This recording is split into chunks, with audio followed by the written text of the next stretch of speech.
In ancient legends, shrouded in the mystical aura of bygone eras, through the whispers of centuries and the echoes of tales once told around campfires, lies a narrative of a destiny foreordained from the very first breath.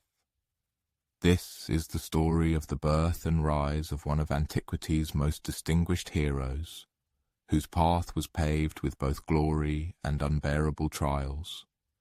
Today we will immerse ourselves in these sagas, tracing every step of this legendary figure from his appearance in the world until the moment he faced a series of 12 impossible tasks.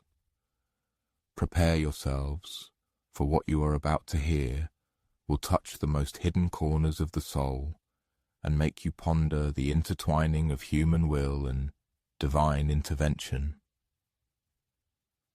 Imagine yourselves transported to one of the warm summer evenings prevalent in the ancient city of Thebes. The air here is permeated with the aromas of olive oil and freshly baked bread, creating a unique atmosphere of comfort and antiquity. In one of the humble dwellings, an event is about to unfold that will forever change the course of mythological history. A woman named Alcmene is preparing to become the mother of a child destined to become the most celebrated hero of Greek lore. However, this is not merely a story of birth. It is the prelude to a grand saga that will recount 12 labors, each seemingly impossible. And the origins of all this lie in the rather complicated amorous adventures of Zeus, the almighty king of the Olympian gods.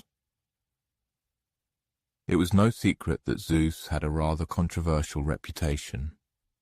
While his lawful wife Hera majestically sat beside him atop Mount Olympus, Zeus himself was known for his inconstancy and penchant for earthly escapades.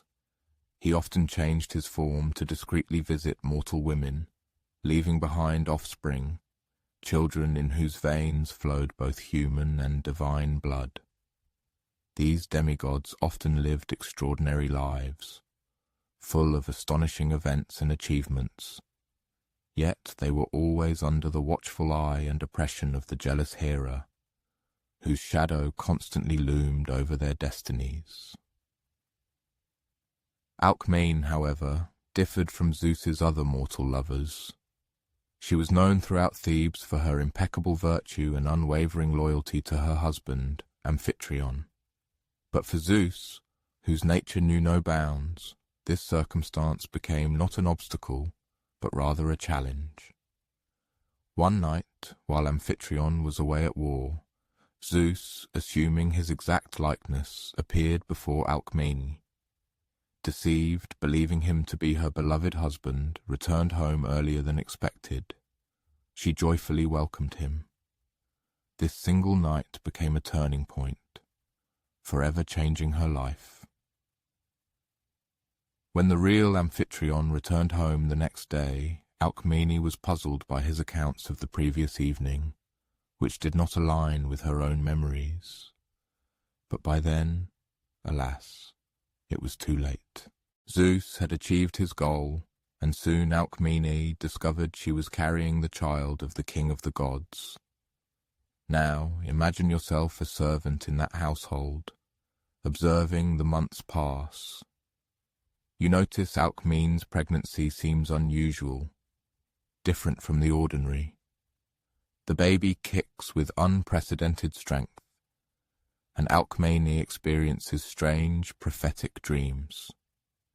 Meanwhile, high on Mount Olympus, Hera slowly but inexorably learns of her husband's latest infidelity. Hera's wrath was not solely fueled by jealousy, though that certainly played a significant role. She was the goddess of marriage and family, and Zeus's constant intrigues were perceived by her as a personal insult to everything she embodied. But this child, soon to be born, was special. Zeus had grand plans for him, and Hera simply could not allow it. Her patience had run out, and she was already plotting insidious revenge. The night of the birth arrives, and the air is thick with tension, like the quiet before an approaching storm. Alcmene's labour begins. But something is wrong. Hours pass, then more hours. The midwives whisper among themselves, their faces etched with worry. The child should have been born long ago, but some invisible force seemed to hold back the natural process. Alcmene did not know that on Mount Olympus, Hera, filled with fury, had sent Eileithyia, the goddess of childbirth, to sit at Alcmene's door. Eileithyia sits, legs crossed, fingers intertwined, using her divine power to prevent the birth. It is an ancient form of magic, and it is working flawlessly. But in these old stories, there is always someone clever enough to unravel the mystery. One of Alcmene's handmaidens, a perceptive woman named Galanthis, notices something strange about the stranger sitting at their door.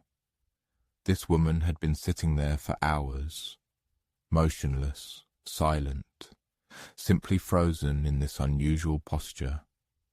Galanthis, with her sharp mind, realizes this can be nothing other than divine intervention. So Galanthis rushes out and joyfully shouts, "The child is born! The child is born! It's a beautiful, healthy boy." Eileithyia, caught off guard by this unexpected news, leaps up and straightens her limbs in surprise. And at that very instant, the ancient spell is broken. Alcmene's labour immediately resumes its natural course, and the baby is born with a loud cry that seems to shake the walls of the house.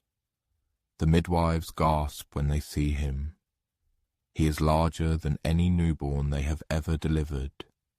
With a grip so strong he nearly breaks the finger of the woman attempting to swaddle him. His eyes, when they open, seem to possess an intelligence far beyond his short life. Alcmene names him Alcades, meaning strength of Alcmene, but history will know him by another name, Heracles, meaning glory of Hera. It's almost ironic, isn't it? The child who will spend his entire life trying to appease Hera's wrath bears a name that honors her. But Hera is not yet finished. Not at all. A few nights after the birth, when the household has finally settled into some semblance of normalcy, she makes her next move. Two enormous serpents slither through the darkness toward the nursery, where infant Heracles sleeps beside his twin brother Iphicles. Yes, Alcmene had twins, but only one was Zeus's child. Imagine yourself a guard walking the quiet streets of Thebes that night. The moon is high, casting long shadows between buildings. You hear nothing unusual, see nothing strange, but inside that house, something extraordinary is happening that will forever leave its mark on history. The serpents slip through the window, their scales barely rustling on the stone sill. These massive creatures, sent by Hera herself, carry venom potent enough to kill a dozen grown men. Their eyes gleam in the moonlight as they approach the sleeping infants. Iphicles wakes first and begins to cry, a natural reaction for any normal child encountering such horror. His cries awaken the parents, who rush in, but by the time they reach the nursery, they find something that will be spoken of in Thebes for generations. There, infant Heracles babbles happily, holding a massive serpent in each tiny hand. He squeezes them like toys, and the enormous snakes, these instruments of divine vengeance, are dead. The baby, who should have been frightened to death, laughs. The child, who should have been helpless, instead demonstrates a strength that should not belong to one barely a week old. Amphitryon gazes at the scene, and a chilling realization dawns on him. His wife's mysterious pregnancy, the incredible difficulty of the birth, and now this display of impossible strength. This is no ordinary child. This is the son of a god. From that night on, everyone in the house knew they were raising someone special. Heracles grew with supernatural speed and strength, surpassing all human measures. By the time he was a toddler, he could lift stones that adult men struggled with. At 5, he could outrun horses. But with this strength came a burden that would haunt him his entire life: Hera's unending hatred. You see, this is not just a story about a strong baby. It is the beginning of a much longer tale about what happens when divine power clashes with mortal life. Heracles did not choose to be Zeus's son. He did not ask for supernatural strength or Hera's eternal enmity.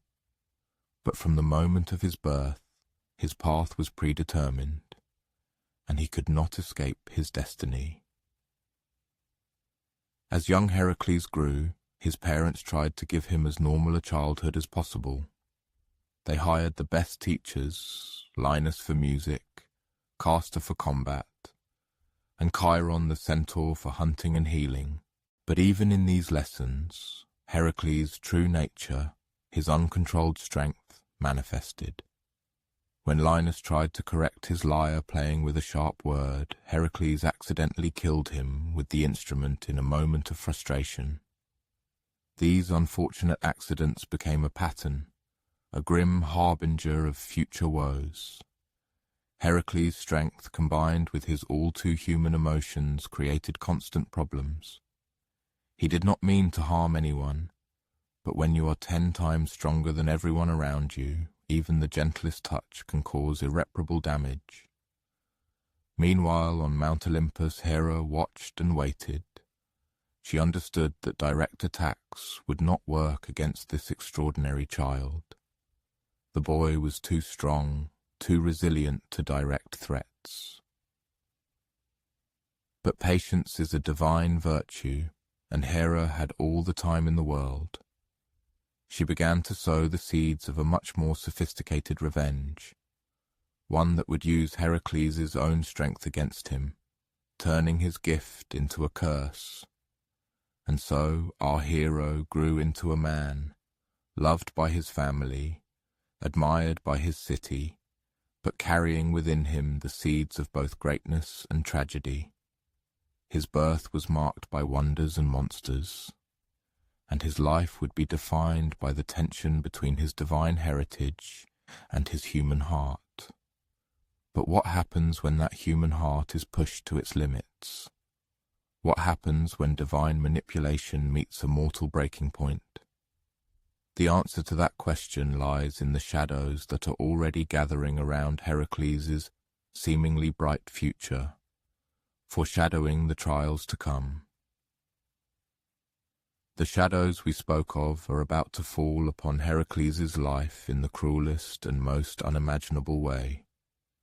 You will witness how even the strongest hero can be broken not by external enemies, but by the divine manipulation of his own mind, when his sanity is twisted beyond recognition.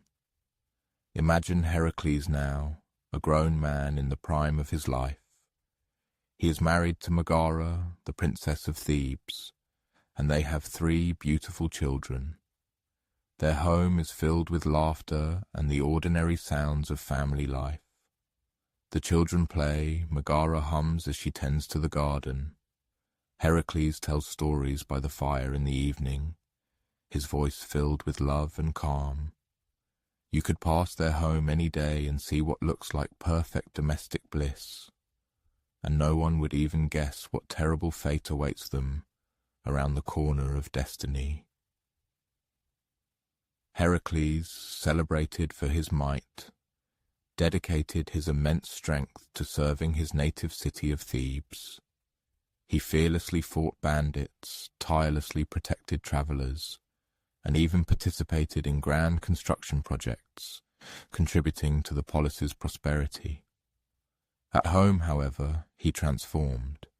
His children, like lively mountains, clambered over him, dissolving into joyous laughter as he gently tossed them, granting them moments of carefree delight. Yet the goddess Hera observed this well-being with mounting irritation. Zeus's illegitimate son had not only survived but thrived. He had love, respect, a strong family, everything that, it seemed, should have granted him happiness. And this was utterly unacceptable to Hera. Direct attacks had not brought her success. Now she decided to resort to a much more sophisticated and insidious plan. The harshest punishments, as is known, often turn a person's greatest virtues into their worst flaws.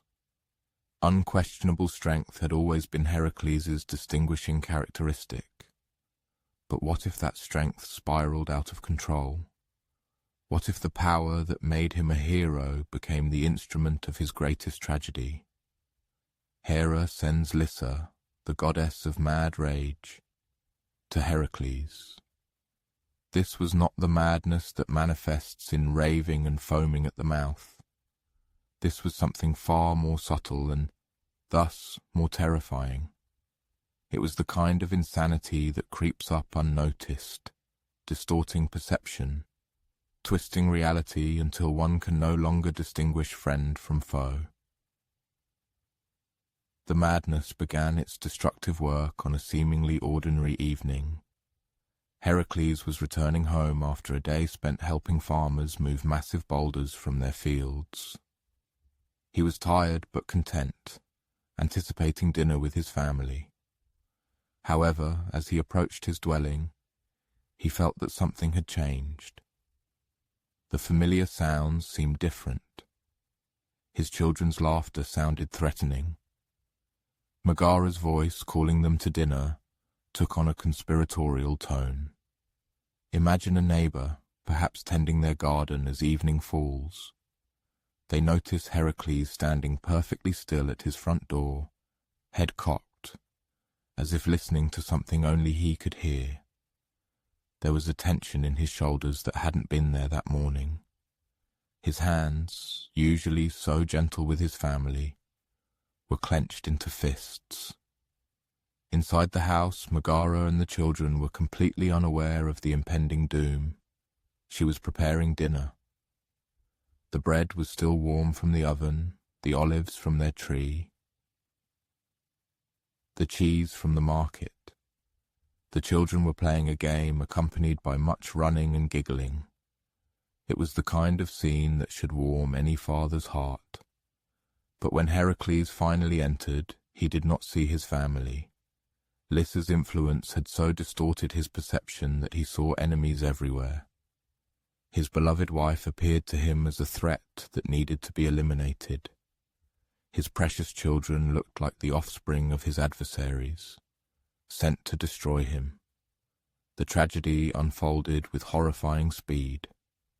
Heracles, convinced he was defending himself against attackers, used his immense strength to fight what he perceived as monsters and enemies. But there were no monsters.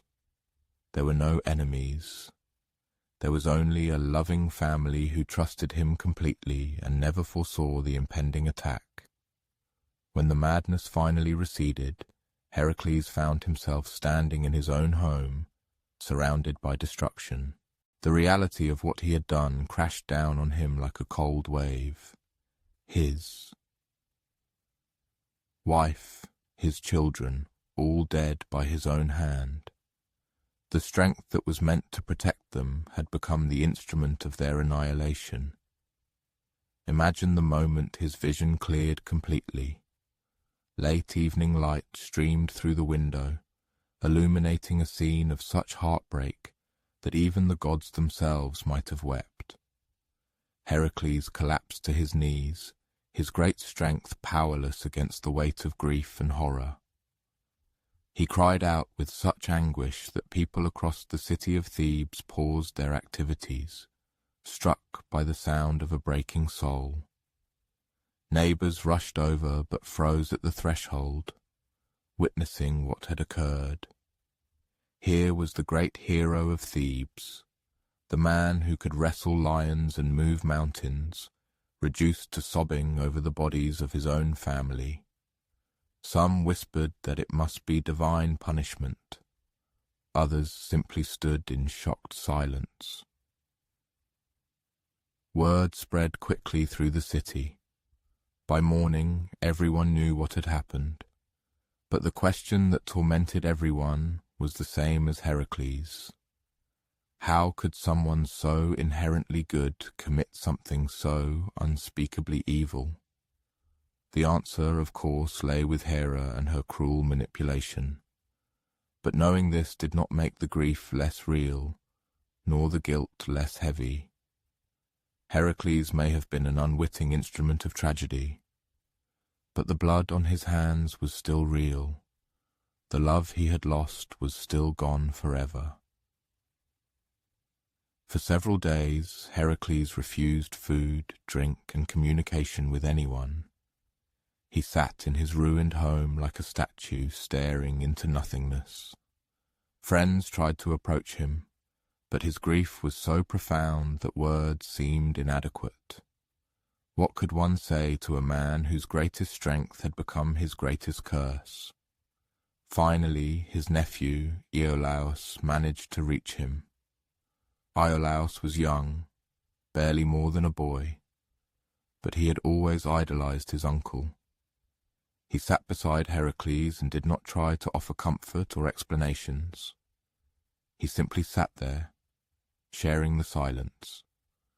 After a long time, Heracles finally spoke, his voice barely a whisper. "I killed them. I killed my own family. How can I live with this?" Iolaus, wise beyond his years, did not try to downplay what had happened or offer easy absolution. Instead, he uttered something that would change the course of Heracles' life. "Uncle, you cannot bring them back, but perhaps you can make their deaths mean something. Perhaps you can find a way to serve others so fully that their memory becomes a blessing, not a curse." This conversation planted the seed of an idea that would eventually lead Heracles to the oracle at Delphi. But first he had to somehow learn to live with what he had done. He began to wander, leaving Thebes behind, unable to bear the sight of the home where his family had perished. For months he roamed the Greek countryside, like a ghost. He helped where he could, clearing roads of bandits, saving travelers from wild animals. But he found no joy in these acts of heroism. It was atonement, not celebration. He was trying to balance some cosmic scales, though he knew that nothing could truly balance the loss of innocent lives.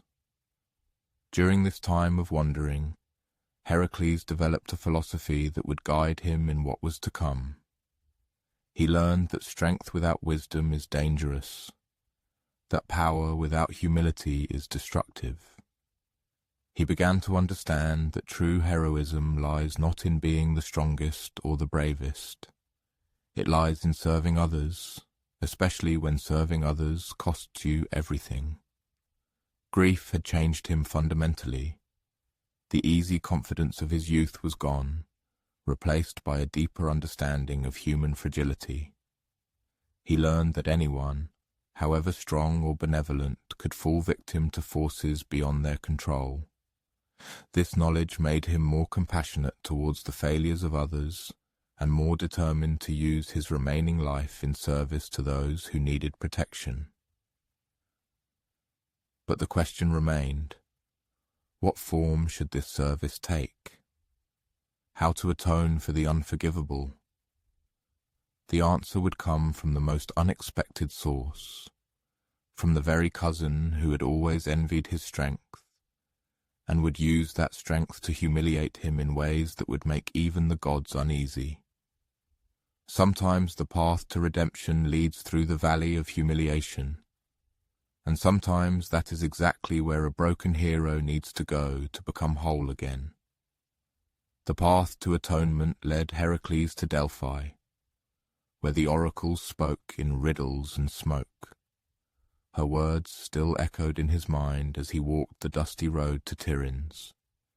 Serve Eurystheus for 12 years. Complete all tasks he assigns you. Only then will you be cleansed of your guilt.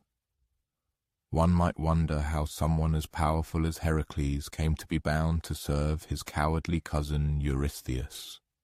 This was exactly what Hera wanted. She had arranged for Eurystheus to be born moments before Heracles, making him the rightful king of Tiryns and giving him the legal right to command the son of Zeus. It was a masterpiece of divine manipulation, using Heracles' own sense of honor to lure him into servitude.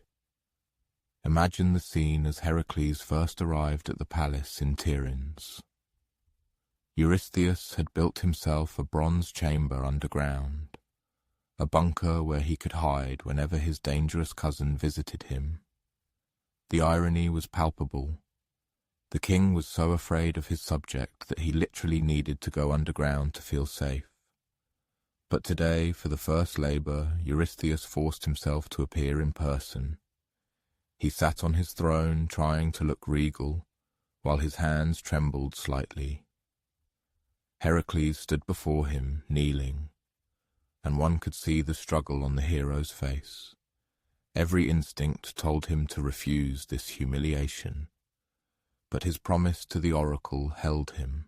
Your first task, Eurystheus announced, his voice trembling slightly, is to kill the Nemean lion and bring me its hide as proof. Now, one might think this sounded simple enough. Heracles had killed dangerous animals before, but the Nemean lion was no mere beast. This creature was the offspring of monsters.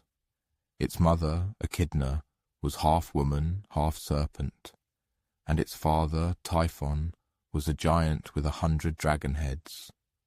The lion itself was enormous, with golden fur that gleamed like armor, and claws that could tear through the strongest shields. Most importantly, the Nemean lion's hide could not be pierced by any mortal weapon. Swords bent against it, spears broke, arrows bounced harmlessly. For 30 years this creature had terrorized the hills around Nemea, killing livestock, travelers, and anyone foolish enough to hunt it. Entire villages had been abandoned because of its presence. Heracles, silently accepting the burden placed upon him, displayed deep contemplation in his eyes. He had diligently learned to ponder every step, to strategize, preferring thoughtful planning over blind reliance on brute force. This newfound wisdom, forged in the crucible of recent tragedy, would undoubtedly serve him well in the series of trials ahead. The multi-day journey to Nemea became a time for Heracles to gather valuable information. He stopped at roadside inns and secluded farms, engaging in conversations with everyone who had had the misfortune of encountering the terrible lion or its unfortunate victims. What he learned proved to be quite alarming. The beast was not merely strong, it possessed a sophisticated mind, hunting with cold calculation, skillfully setting ambushes, and learning from every encounter with previous hunters. One evening, as Heracles camped by a quiet stream, an elderly shepherd approached him, having lost his entire flock to the lion. "It's unnatural," the old man said, stirring the embers of the fire thoughtfully. "Animals don't usually toy with their prey, but this one seemed to enjoy killing, leaving half the sheep untouched, just scattered, as if to prove a point." This conversation served as final confirmation of what Heracles had already begun to suspect. The Nemean lion was not just a wild beast. It was a true monster, an embodiment of pure, destructive power. To kill it meant not only to overcome a physical threat, but also to outwit a cunning and malevolent mind. When Heracles finally reached the vicinity of Nemea, ominous signs of the lion's presence were visible everywhere. Trees were deeply scarred with claw marks up to 8 feet from the ground. The few surviving farms were fortified like military camps, and the very air seemed imbued with a sense of threat, as if the land itself held the memory of the terror that had haunted it. Heracles set up his camp in an olive grove, which provided an excellent view in all directions. He spent the first night solely on observation, using his heightened senses to create a mental map of the lion's domain. Around midnight, he heard it, a roar that shook the earth and caused all other creatures to fall silent in panic. It was the sound of absolute dominance, the roar of a predator so confident in its power that it saw no need for stealth. The next morning, Heracles began the hunt with full seriousness. He followed the lion's tracks through rocky valleys and dense thickets, carefully studying the creature's movements. The paw prints left behind spoke of colossal size and astonishing grace. This was a hunter capable of moving completely silently when it chose, despite weighing as much as a small horse. For 3 days they circled each other, as if in a deadly dance. Heracles caught only fleeting glimpses of golden fur flashing through the undergrowth. The lion, for its part, seemed to study him with no less attention. In these fleeting encounters, there was an intelligence that sent shivers down Heracles' spine. This was not merely a predator tracking prey, it was a monster assessing a potential threat. On the 4th day, Heracles decided to test his assumptions about the lion's invulnerability. He took up a position on a high ridge that offered a good vantage point and loosed his best arrow, guided by all his skill and supernatural strength. The arrow struck the lion directly in the shoulder but harmlessly bounced off. The beast did not even flinch. Instead, it turned to look directly at Heracles and bared its fangs in what could only be described as a sinister grin. That night, alone by his campfire, Heracles agonizingly pondered the problem. His sword could not cut the hide. His arrows could not pierce it. Even his club, carved from an olive tree and hard as iron, seemed utterly inadequate against these supernatural defenses. How to kill that which could not be killed by ordinary means? The answer came to him gradually, built on observation and logic. If the hide could not be pierced from the outside, what about from the inside? If weapons were useless, then what about the only weapon he always carried with him? His own hands. The plan he devised was incredibly dangerous. He would have to get close enough to the lion to engage in hand-to-hand combat, close enough for those terrible claws and fangs to reach him. But this was the only approach that could work. He would have to strangle the beast, turning its own strength against it. The final confrontation unfolded in a narrow valley with steep slopes, a kind of natural arena where neither combatant could retreat. Heracles entered the valley at dawn without attempting to conceal himself. He wanted the lion to know of his approach. He wanted it to be a fair fight, predator against predator. The Nemean lion emerged from its lair, like liquid gold that had taken the form of death. It was even larger than Heracles had expected, with a mane that seemed to glow with its own light. For a moment they simply stared at each other, the monster that had terrorized the entire region for decades, and the hero who had come to end its reign. Then the lion lunged, moving with shocking speed for such a large creature. Heracles did not try to dodge or use a weapon. Instead, he met the attack head-on, wrapping his arms around the beast's neck at the exact moment its claws dug into the hero's chest. The pain was instantaneous and unbearable, but Heracles held on. What followed was not so much a battle as a contest of pure will and endurance. The lion fought fiercely and roared, trying to shake off this incredible prey that stubbornly refused to die. Its claws tore at Heracles' back and sides.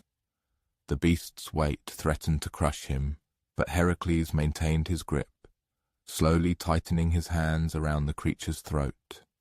Minutes passed. The lion's struggle became increasingly desperate, then gradually weakened.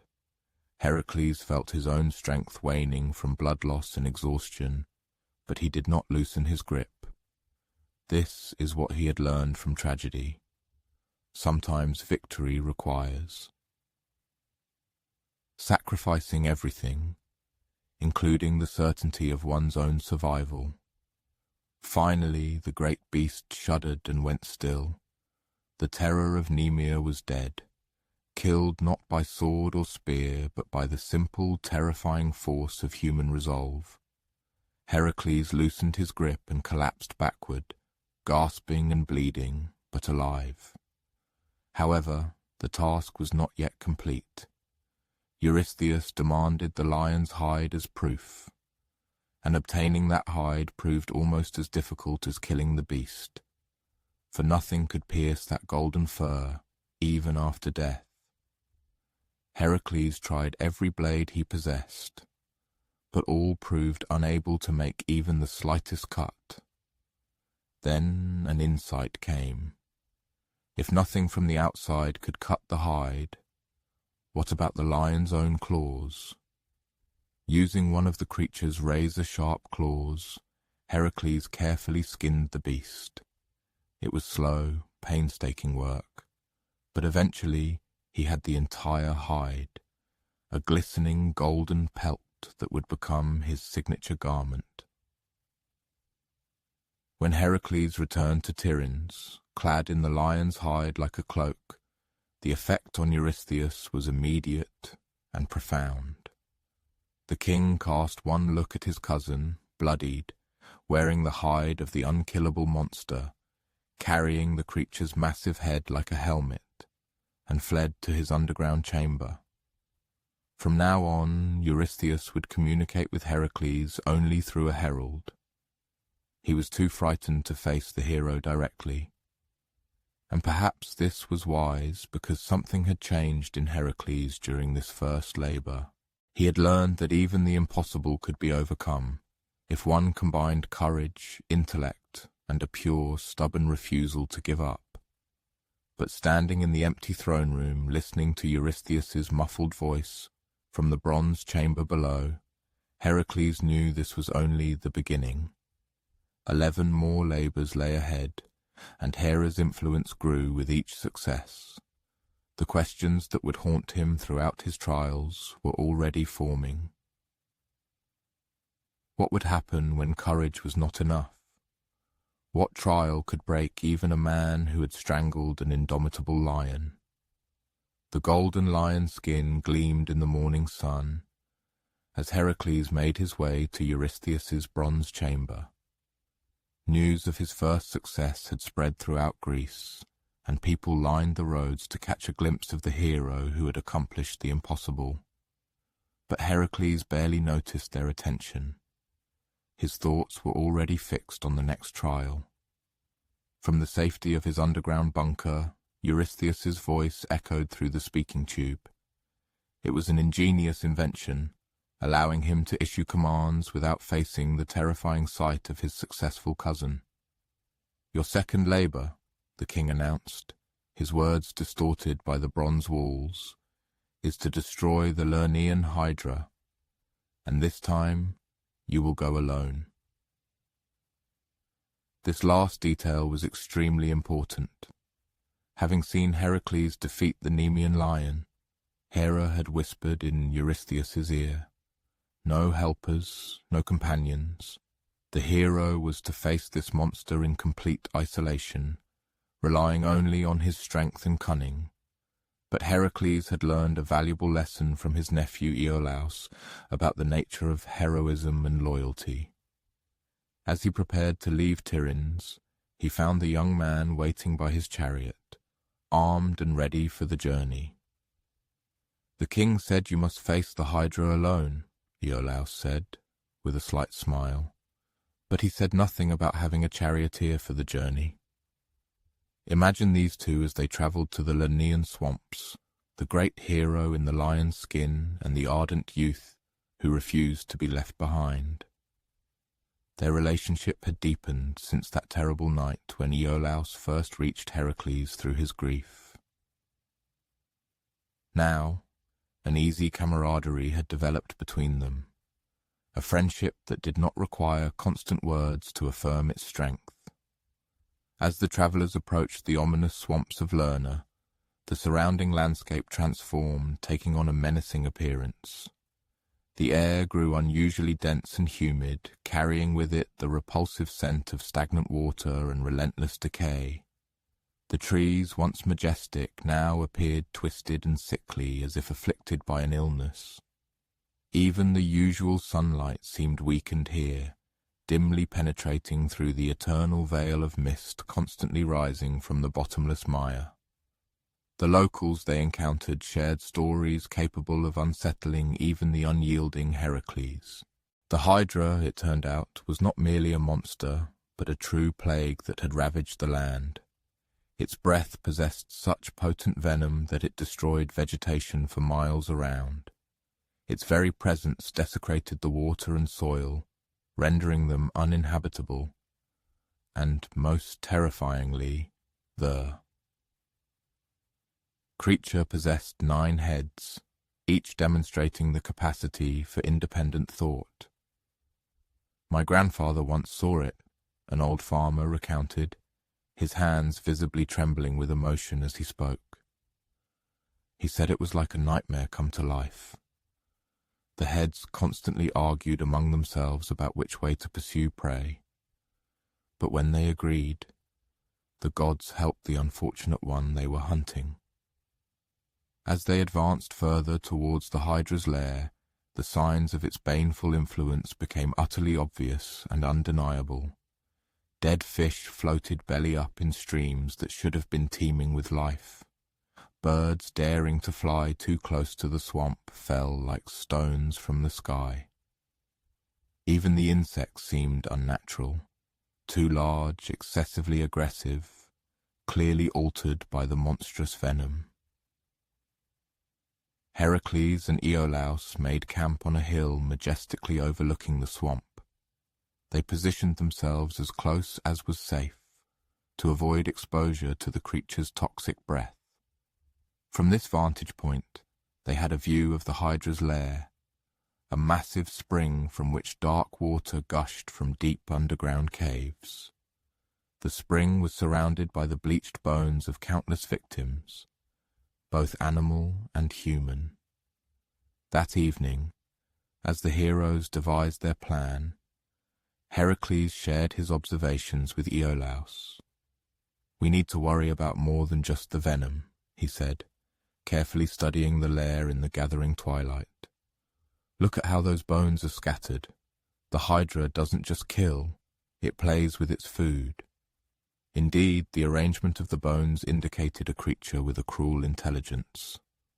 Some skeletons were positioned as if their owners had tried to crawl away when death overtook them. Others were neatly stacked, like trophies. This was not the random slaughter of a mindless beast. This was the deliberate work of something that took pleasure in inflicting terror. The next morning marked the first direct encounter with the monster.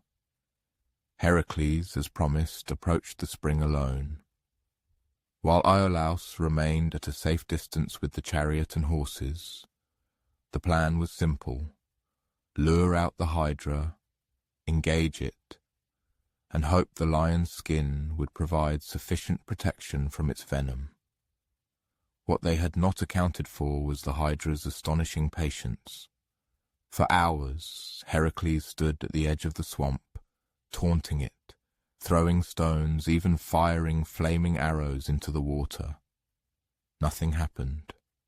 The spring remained motionless and dark, showing no signs of anything living within its depths. Only when Heracles, frustrated by the seeming lack of reaction, turned to leave, did the Hydra make its move. The water literally exploded as something massive rose from the spring. First one head appeared, then another, until 9 serpentine necks writhed above the surface, like a forest of malevolent trees. The creature's body, when it fully emerged, proved even more terrifying than the stories suggested. It was the size of an elephant, covered in dark scales that glistened with moisture. Each head was unique. Some had horns, others fringed necks, some multiple rows of fangs, but all possessed the same burning red eyes and the same expression of intelligent hatred. The attack came from all sides simultaneously. 9 heads struck independently, each attempting to corner Heracles, while others provided support. It was like fighting 9 different snakes at once, each learning from the successes and failures of the others. Heracles' first instinct was to use his club, and at first it seemed to work. A powerful blow crushed one of the smaller heads, making the creature recoil backward with a howl of pain from its remaining 8 mouths. But as Heracles watched in horror, something impossible occurred. Where one head had been destroyed, 2 new ones began to grow in its place. This was the Hydra's most terrifying ability, one that no force could overcome by direct assault. Each severed head regenerated into 2, making the creature stronger, not weaker. Heracles, with growing despair, realized that his usual approach, overwhelming force applied with determination, would only make his enemy more powerful. The battle devolved into a nightmare of dodging and maneuvering, as more and more heads sprouted from previous wounds. What started as 9 adversaries turned into 11, then 13, then 15. The Hydra's poisonous breath became increasingly concentrated as its numbers grew, forcing Heracles to fight, holding his breath and with eyes half closed against the toxic fumes. But let us remember Iolaus, watching from a supposedly safe distance. The young man realized that conventional tactics would not work here. This was a puzzle disguised as a battle, and it needed to be solved, not merely fought. He recalled stories of regenerating monsters from his childhood, tales in which fire was always the key to ultimate victory. Acting on inspiration and with desperate courage, Iolaus drove the chariot directly into the fray. He leapt out with a flaming torch, reaching the Hydra just as Heracles severed another head. Before the wound could heal, Iolaus pressed the torch to the neck stump, cauterizing it with searing flame. The effect was instantaneous and decisive. The burned wound did not regenerate. Instead, it sealed permanently, leaving the Hydra with 1 fewer head and no ability to replace it. Heracles immediately understood what was happening and gave his nephew a smile of pure admiration. What followed was a dance of perfect coordination between hero and assistant. Heracles struck with surgical precision, severing heads one by one, while Iolaus followed with his torch, sealing each wound before regeneration could begin. This required instantaneous reaction and absolute trust. A single moment of hesitation, and the Hydra's heads would have multiplied beyond control. The monster realized what was happening and grew increasingly desperate. Its remaining heads struck with renewed fury, trying to kill both heroes before they could continue their systematic dismantling. Venom sprayed in all directions.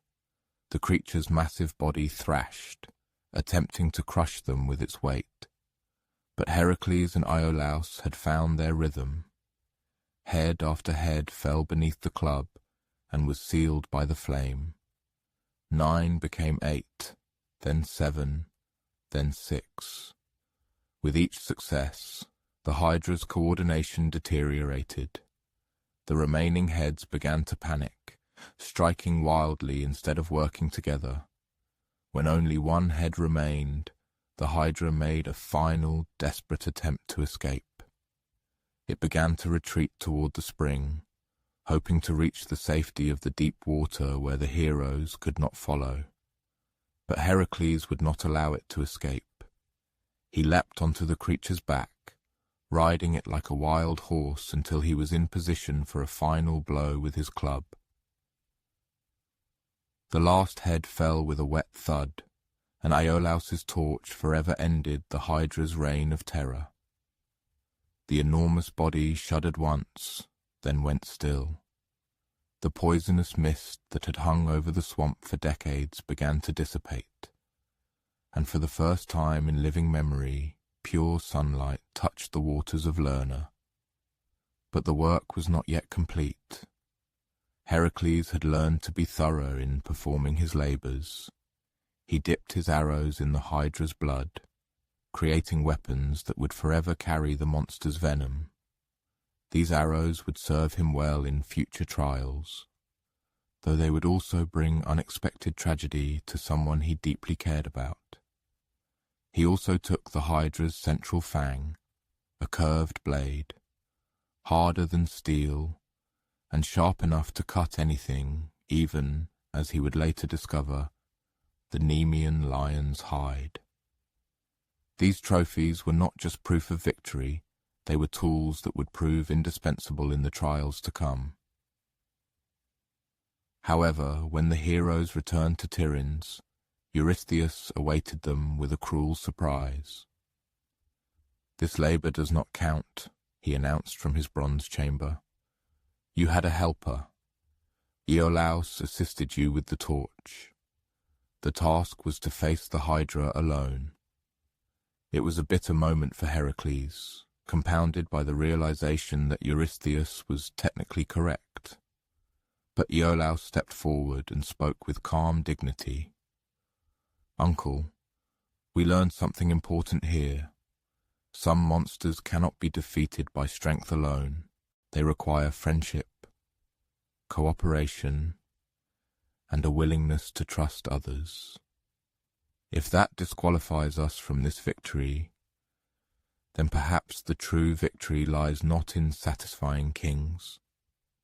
It lies in discovering what truly makes us strong." And perhaps that was the true lesson of the Hydra. Some of life's challenges multiply when we attack them directly, but when we work together, when we combine our different strengths and cover each other's weaknesses, even the most impossible monsters can be defeated. The question that arises as Heracles prepares for his next trial is, will he remember this lesson when future challenges demand not only strength, but wisdom, patience, and the courage to be gentle? The relationship between the mighty Heracles and his cousin, King Eurystheus, had noticeably changed.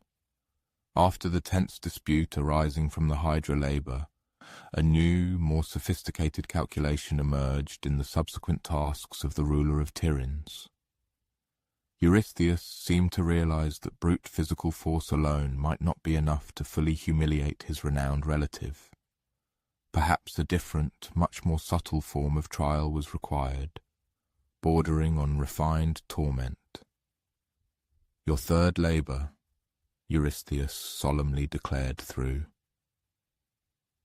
his speaking tube, a note of particular malicious satisfaction clearly audible in his voice, "is to capture the Cerenaean hind alive and deliver it to me unharmed, You have exactly 1 year to complete this assignment. At first glance, this task might have seemed like a relief after the exhausting battles with venom-breathing monsters and regenerating-headed beasts. What could be so difficult about catching an ordinary deer? However, as Heracles carefully listened to the full description of his target, the cruel cunning of this royal commission gradually dawned on him. The Ceryneian hind was not just a deer from the forest depths. It was a creature of incredible, breathtaking beauty, with golden antlers that shimmered like trapped sunlight, and bronze hooves that rang like bells with every swift stride.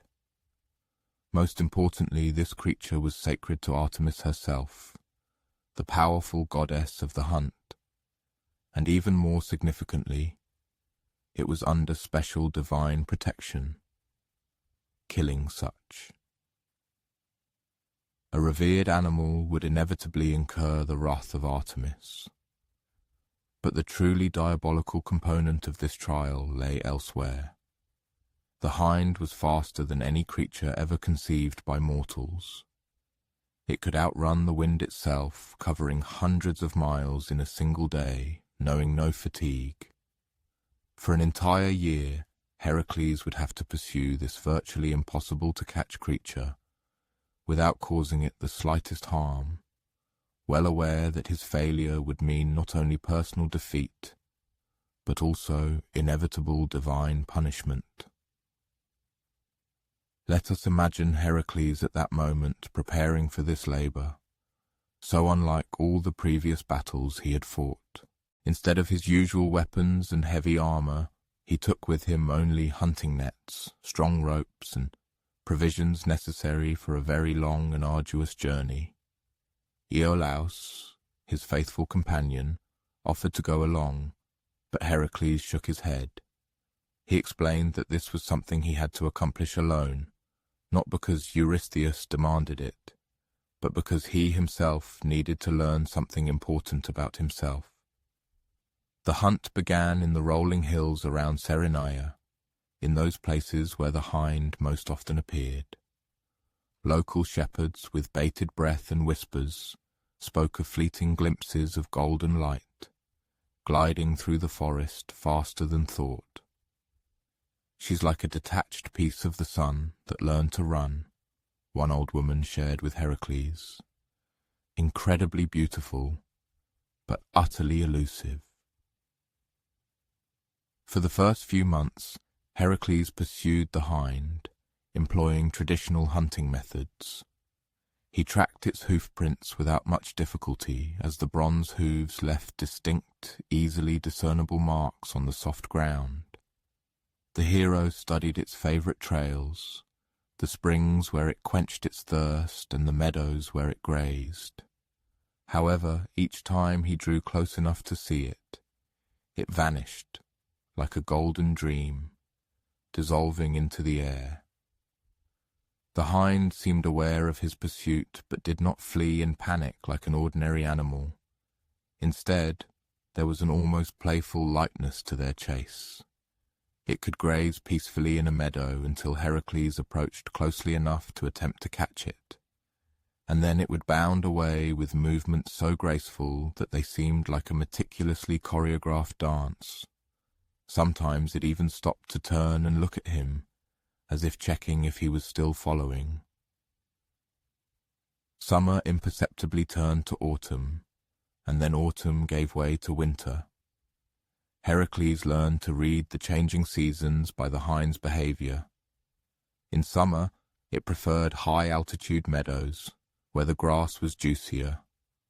In autumn, it moved to oak groves where fallen acorns provided easy and abundant food.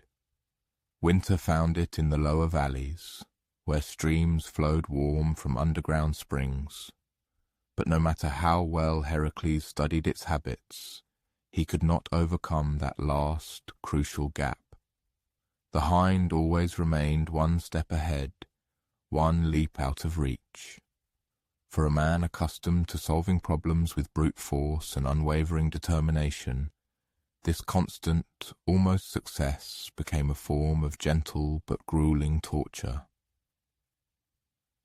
It was during the long winter nights in complete solitude beneath stars that seemed incredibly distant and indifferent that Heracles began to realize what this labor was truly teaching him. He was learning patience, not the grim-faced endurance he had always relied on, but a deeper, calmer acceptance of things that could not be rushed.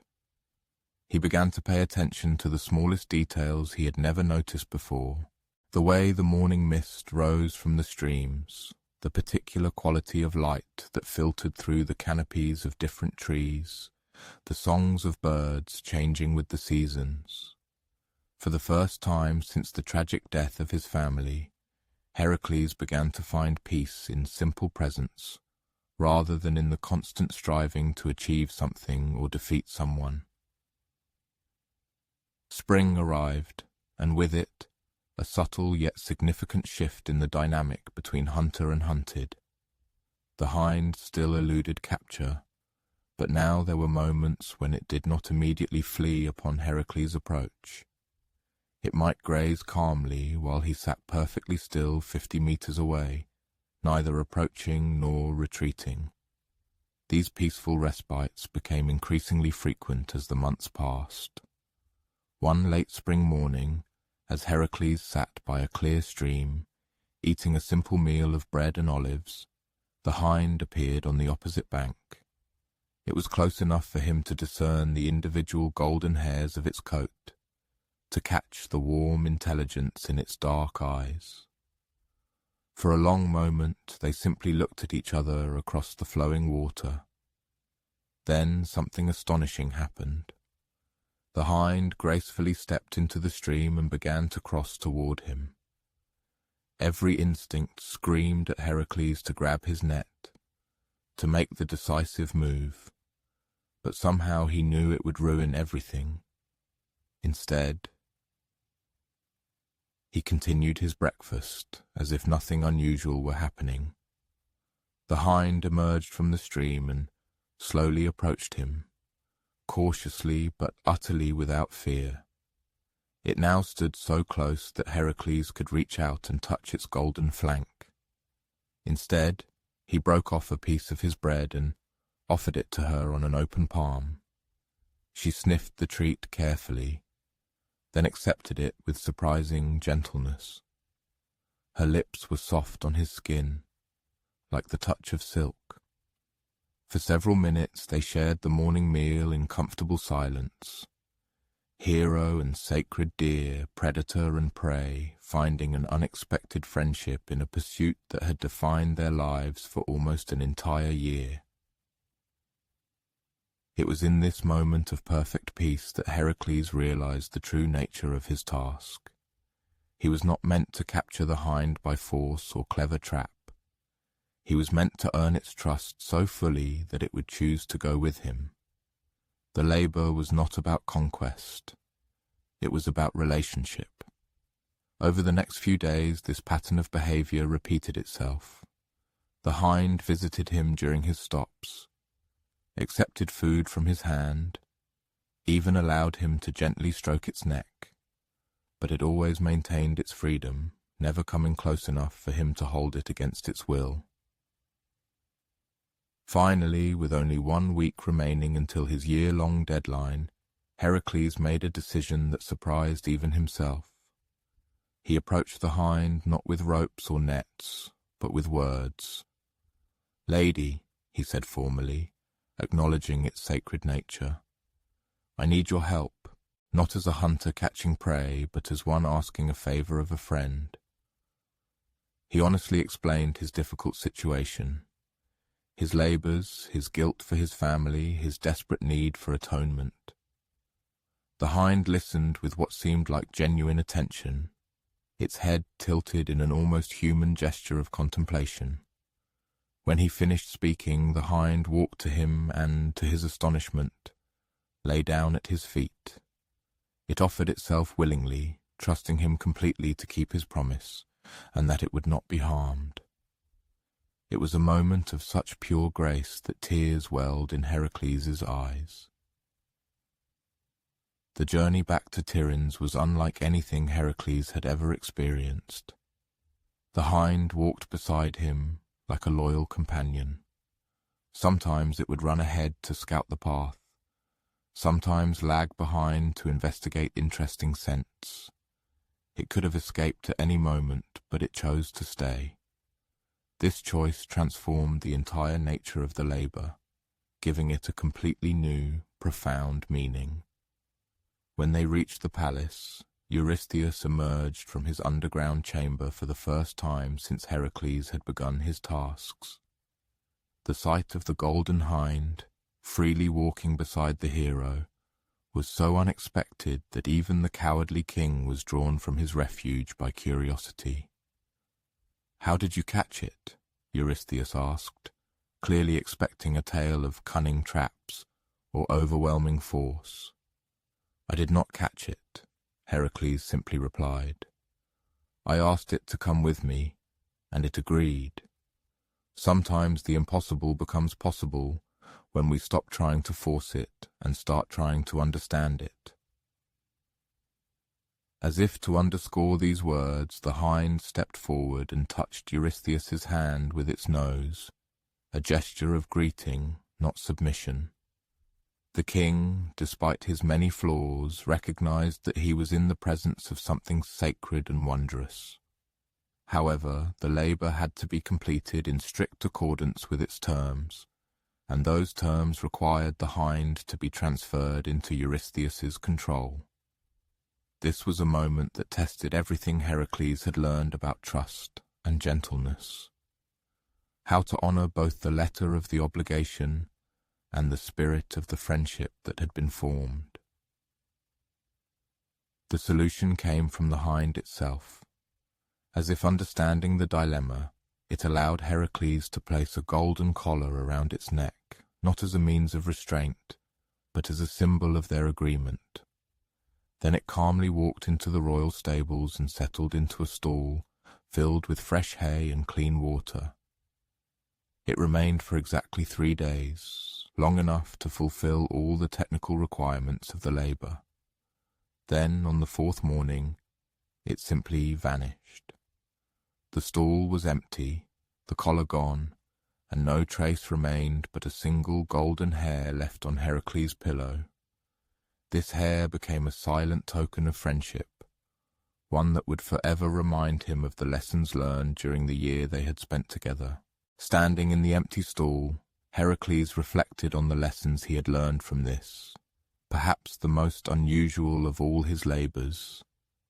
He had come to understand that some triumphs are achieved solely through patience, that certain relationships require trust, not incessant control, and that sometimes the most effective thing to do is simply to wait for someone to choose to be there.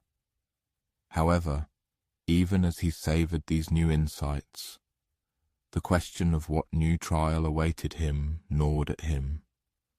If Eurystheus continued to demonstrate ever more sophisticated cruelty, what impossible task would challenge not only Heracles' physical might, but the very foundations of his developing character? Winter had enveloped Greece in its heavy blanket, and the peaceful memory of the golden hind now felt like something from a warmer, gentler past. As Heracles approached Eurystheus's palace, his breath plumed in the frosty air, and the snow crunched underfoot with each step. This time, when the king's voice echoed from his bronze chamber, it carried a note of disappointment that had not been there before. The affair with the hind had gone quite differently than intended. Eurystheus had hoped to see Heracles agonizingly struggle with an impossible task, not forge a friendship with his quarry. Now he was determined to present a challenge that would play on what he considered his cousin's greatest weakness, his propensity for violence. "Your 4th labor," Eurystheus announced, "is to capture the Erymanthian boar alive and deliver it to me. This monster has terrorized the slopes of Mount Erymanthus for years, killing anyone who dares to trespass on its territory. You will bring it back alive, unharmed, and fully under control. You might think this task sounds similar to catching the hind, another mission of capture rather than killing. However, there is a crucial difference. The Ceryneian hind was a creature of grace and intellect, capable of choosing cooperation. The Erymanthian boar is pure, unadulterated rage taken physical form. This monster is so consumed by its ferocity that it attacks everything that moves, including its own reflection in still water. Imagine this creature, if you can. A wild boar the size of a small building, with tusks like curved swords, and eyes burning with unquenchable fury.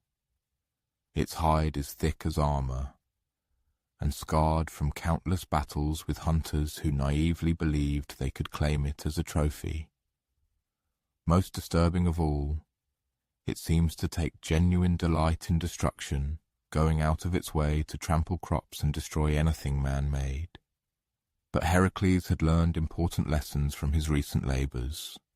Strength alone is not always the solution, and sometimes the most direct approach proves the least effective.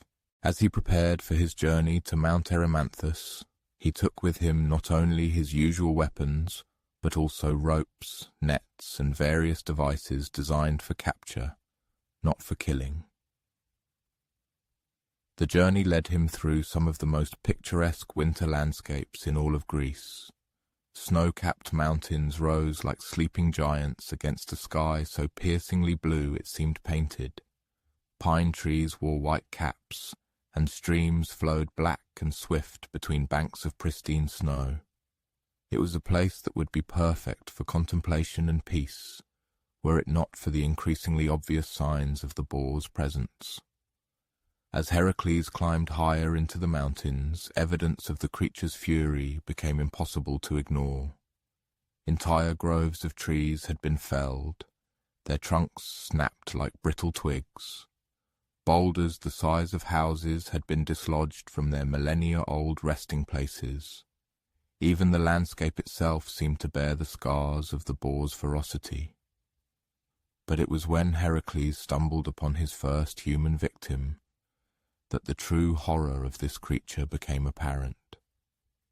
A hunting camp, abandoned with obvious haste, told a story of terror and desperation. Equipment was scattered as if dropped during a panicked flight. The campfire had burned down to cold ash, and tracks in the snow indicated where someone had fled in terror to the lower valleys. Heracles followed these tracks and eventually discovered a hunter, a middle-aged man named Pholus, who had taken refuge in a cave with several other survivors. They met Heracles with the desperate gratitude of people who had lived in fear for weeks. "It's not just an animal," Pholus explained as they sat by a small fire that night. "Animals kill for food, territory, or self-defense. This creature kills for joy. I've seen it chase deer for miles, not to eat them, but just for the thrill of the hunt. And when it catches them..." He shuddered and did not finish the sentence. From these survivors, Heracles learned important details about the boar's behavior. It was most active during storms, as if the chaos of the wind and snow fueled its rage. It had no permanent lair, preferring to constantly roam the mountainside. Most importantly, it seemed to grow larger and more aggressive with each passing month, as if its own fury stimulated its growth. Armed with this information, Heracles set about his hunt, waiting for the right weather conditions. When a heavy blizzard descended upon the mountain, he took up a position in a narrow valley that the boar frequently used as a route. His plan relied on observation and patience, rather than direct confrontation skills he had only recently begun to develop. The boar appeared through the swirling snow like a black nightmare. Its massive figure was barely discernible until it was close enough to charge. But instead of meeting it head-on, Heracles did something unexpected. He retreated, not in fear, but strategically, leading the creature towards a trap he had been preparing for several days. You see, Heracles had noticed that the boar's rage made it predictable. When it saw potential prey, it immediately and directly charged, never considering that this might be exactly what its opponent wanted. By feigning flight, Heracles provoked the creature's pursuit instinct, while maintaining control over where the chase led. The trap was elegant in its simplicity. Higher in the mountains, Heracles had found a natural hollow filled with deep snow, so deep that even the enormous boar would sink into it and become stuck. The challenge was to reach this hollow while staying ahead of a creature that, despite its size, could run faster than a horse. The chase through the blizzard became an epic test of endurance and navigation. Heracles leapt from rock to rock, slid down snowy slopes, and used every advantage the terrain offered. Behind him, the boar tore through the forest like a living avalanche, its rage building with each passing minute that its prey remained just out of reach. But Heracles had calculated the distance perfectly. Just as his own strength began to wane, he reached the edge of the snow hollow. Without hesitation, he leaped across the chasm to solid ground on the other side. The boar, driven by pure fury and unable to halt its charge, plunged directly into the deep snow. What followed was almost comical. The great monster that had terrorized an entire region found itself stuck, like a huge, angry piglet. Its rage only exacerbated the situation. Every movement and struggle drove it deeper into the soft snow. Within minutes, only its head and the tips of its tusks were visible.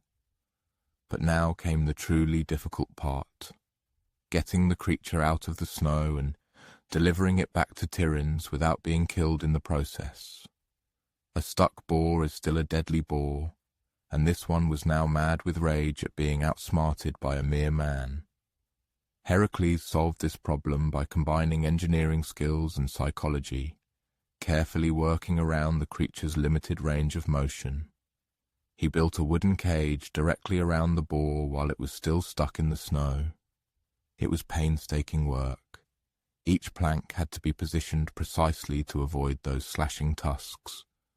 But eventually, he had created a movable prison strong enough to contain even this monster. The psychological part came when it was time to dig the boar out of the snow.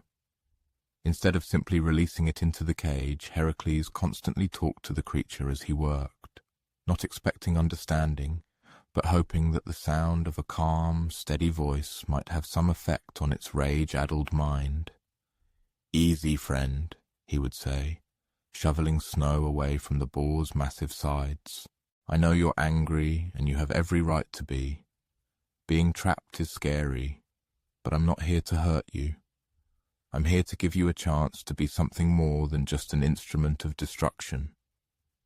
Whether the boar truly understood or simply exhausted itself struggling, something remarkable happened during the long process of excavation. The creature's constant roaring and thrashing gradually subsided. By the time Heracles cleared the last of the snow, the boar was quiet, watching him with eyes that still burned with anger, but also showed a glimmer of what might have been curiosity. The journey back to Tiryns took weeks and was a lesson for both hero and monster. Heracles learned that even the most furious creature has needs beyond destruction, needs for food, shelter, and something that could almost be called companionship. The boar, for its part, seemed to discover that not all humans were enemies to be destroyed. By the time they reached the palace, something unprecedented had occurred. The Erymanthian boar, still in its cage but no longer thrashing against the bars, allowed Heracles to approach close enough to scratch it behind the ears. It was still a dangerous creature. Those tusks could disembowel a man in seconds. But the constant rage had been replaced by something resembling calm. Eurystheus, observing from his bronze chambers through a viewing device, struggled to comprehend what he saw. "How?" he demanded in a commanding tone. "How did you manage to transform this fierce creature into what it is now?" Heracles weighed his words thoughtfully before replying. "I think, perhaps, it was never truly a monster. Perhaps it was just a creature that had endured suffering and fear for so long that rage became its only means of interacting with the world. When I showed it that not all of life is an unending struggle, it remembered the variety of other forms of existence." The boar spent its days in a specially constructed enclosure within the royal grounds, where it became a kind of curiosity. Children came to feed it juicy apples and watch it wallow contentedly in mud puddles. It no longer displayed the devastating rage that had once terrorized the slopes of Mount Erymanthus. But as Heracles observed this peaceful scene, he found himself reflecting on the profound lessons contained within the completed labor. If even the most savage creature can find peace when treated with patience and respect, what message does that convey about the essence of human nature? What does it suggest about the prospects of redemption for one who has committed monstrous acts? And perhaps most importantly, as he prepared for the upcoming trial, what happens when what needs to be appeased is not a monster, but the pervasive corruption and moral filth that arise from people's neglect of the consequences of their own actions? The calm image of the transformed boar, peacefully grazing in the royal gardens, still stood clear in Heracles' mind when Eurystheus summoned him for his fifth great labor. But this time, something unusual resonated in the king's voice.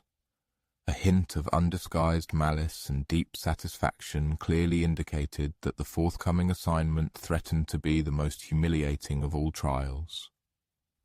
"Your next task," Eurystheus solemnly declared, from his copper chambers, his speech infused with biting, malicious glee, "is to completely cleanse the cattle stables of King Augeas within 1 day, every last one, to pristine cleanliness." Now, you might reasonably ask how such a seemingly mundane chore as cleaning stables could be a worthy assignment for the most distinguished hero in all of Greece.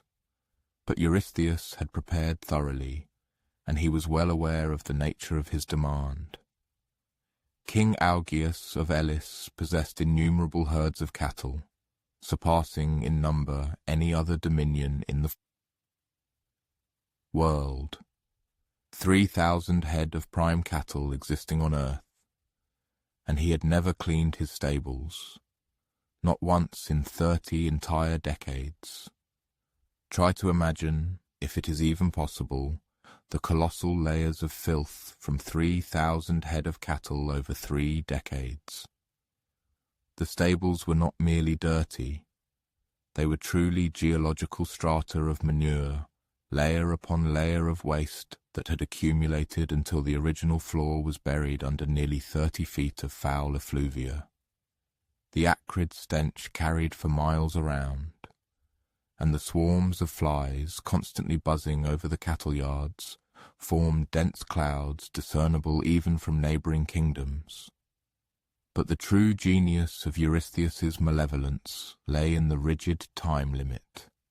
Just 1 day, a task that would have taken hundreds of laborers many months to complete, had to be finished between sunrise and sunset by a single man. This was not merely physically impossible, It was conceived with the aim of demoralizing, humiliating the great hero, reducing him to the status of the lowliest servant. As Heracles journeyed to Elis, he had ample time for deep reflection on the potential implications of this trial. Previous assignments had tested his physical prowess, fearlessness, immense patience, and profound wisdom. This one, however, seemed designed solely for his humiliation. But perhaps it was precisely this circumstance that lent it particular significance. Perhaps acquiring the ability to discern dignity even in the most humble and inconspicuous work was an indispensable step on his path to full atonement. The unbearable stench reached him long before the cattle yards themselves came into view.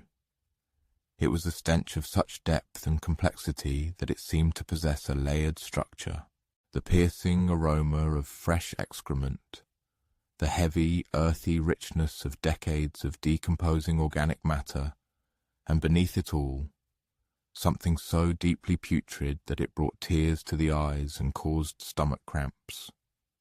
When Heracles finally reached King Augeas's palace, he found a ruler who seemed genuinely ashamed of his widely known negligence. Augeas was, in many respects, a virtuous man, generous to his guests, just to his subjects, and renowned for the quality of his cattle. Yet, for some unknown reason, the task of cleaning the stables had been invariably postponed until tomorrow, and that tomorrow had stretched into 30 long years. "I fully understand how this looks," Augeas said, avoiding Heracles' direct gaze as they surveyed the monumental accumulation of filth together. "I keep meaning to hire people to clean it up, but the scale of the work has grown so colossal that I simply don't know where to start. And of course, the cost. Can you imagine what it would cost to hire enough laborers to move all of this?" Heracles struggled to move through the stables, or rather attempted to do so. In most of the enclosures, the accumulated waste nearly reached the roof, leaving only barely discernible narrow passages between towering walls of hardened filth. The animals themselves had long since adapted, living primarily outdoors and using the stables only in the worst weather conditions. They appeared quite healthy, but the waste from their daily lives only steadily exacerbated an already growing problem. Standing at the very center of this colossal monument to human indecision and procrastination, Heracles realized the necessity of a radical change in approach. His usual methods, brute force, unwavering determination, and straightforward action, would prove utterly inapplicable and insufficient here. Even if he worked without a single break from dawn until dusk, he would not be able to manually move even a tenth of this unimaginable accumulation. This labor demanded a different approach. It required genuine innovation, insight, and ingenuity. He spent the remainder of the day leisurely surveying the area around the stables, examining the local geography with the acumen of an engineer, rather than the straightforwardness of a warrior. His attention was drawn to the fact that two large rivers, the Alpheus and the Peneus, flowed at a relatively short distance from the cattle yards. What was even more significant, he realized that with a certain amount of effort and engineering ingenuity in earthworks, their courses could be temporarily altered in such a way that the river's waters would rush directly through the filth-choked structures. That same evening, he presented his daring plan to King Augeas. "I am capable of cleansing your stables in a single day," he said, "but I will require assistance with preparatory work. Provide me with 50 of your men for the entire night, and by tomorrow evening, your cattle yards will be impeccably clean." Augeas, exhausted by decades of humiliation and embarrassment, immediately gave his consent. "If you truly manage to perform this incredible miracle," he said, I will give you 1/10 of my cattle as a deserved payment, 300 of the finest animals in all of Greece. Heracles accepted this offer, though he understood that he would not actually be able to keep the payment. The labours were for atonement for sins, not for personal gain, but the promise served as an additional incentive for obtaining the much-needed assistance. Throughout the night, Heracles and 50 labourers worked with such astonishing focus and intensity that it amazed even these men, accustomed to the heaviest tasks. They were not merely moving earth, they were reshaping the very landscape, digging channels designed to redirect the powerful flows of 2 great rivers toward a single goal. The labour was grueling, but there was something deeply satisfying about it. These men had lived for years feeling shame over their king's neglected stables, unable to cope with the problem due to its colossal scale. Now, at last, they were taking decisive action that promised to resolve the issue once and for all. As dawn broke, the final preparations were complete. 2 skillfully engineered channels stretched from the riverbeds to the cattle yards, equipped with sturdy wooden sluice gates, ready to regulate the flow of water at any moment. Additional diversion channels, located on the far side, were designed to safely carry the water and everything it swept away downstream to areas where these wastes could undoubtedly benefit the land as valuable fertilizer. The culminating moment of truth arrived as the sun reached its zenith. Heracles and his loyal helpers simultaneously flung open the sluice gates, and the combined might of the 2 rivers surged through the Augean stables like a powerful cleansing flood. What followed was both impressive and deeply satisfying. 30 years of accumulated filth were washed away in a matter of hours. The swirling waters relentlessly scoured the original floors, exposing walls that had not seen light in decades, and carried away the monumental accumulation of waste that had previously seemed utterly insurmountable. However, this was not merely destruction, it was genuine renewal. As the swift current of water continued to rush irresistibly through the stables, something truly amazing occurred. The ancient deposits of waste, mixing with the rapidly moving river water, transformed into valuable, rich fertilizer that would greatly benefit the agricultural lands for miles downstream. What was once perceived as an insoluble problem and a symbol of corruption was being transformed into something exceptionally useful and beneficial. By midday, all work was completely finished. In the place where the cattle yards once stood, whose stench was so unbearable that it reached neighbouring kingdoms, now rose clean structures with stone floors, glistening wetly under the sun's rays. The rivers had been returned to their original courses, leaving behind structures that were not merely clean, but seemed completely renewed. King Augeas was so overwhelmed with jubilation and unspeakable relief that he could not hold back his tears. 30 years, he repeated.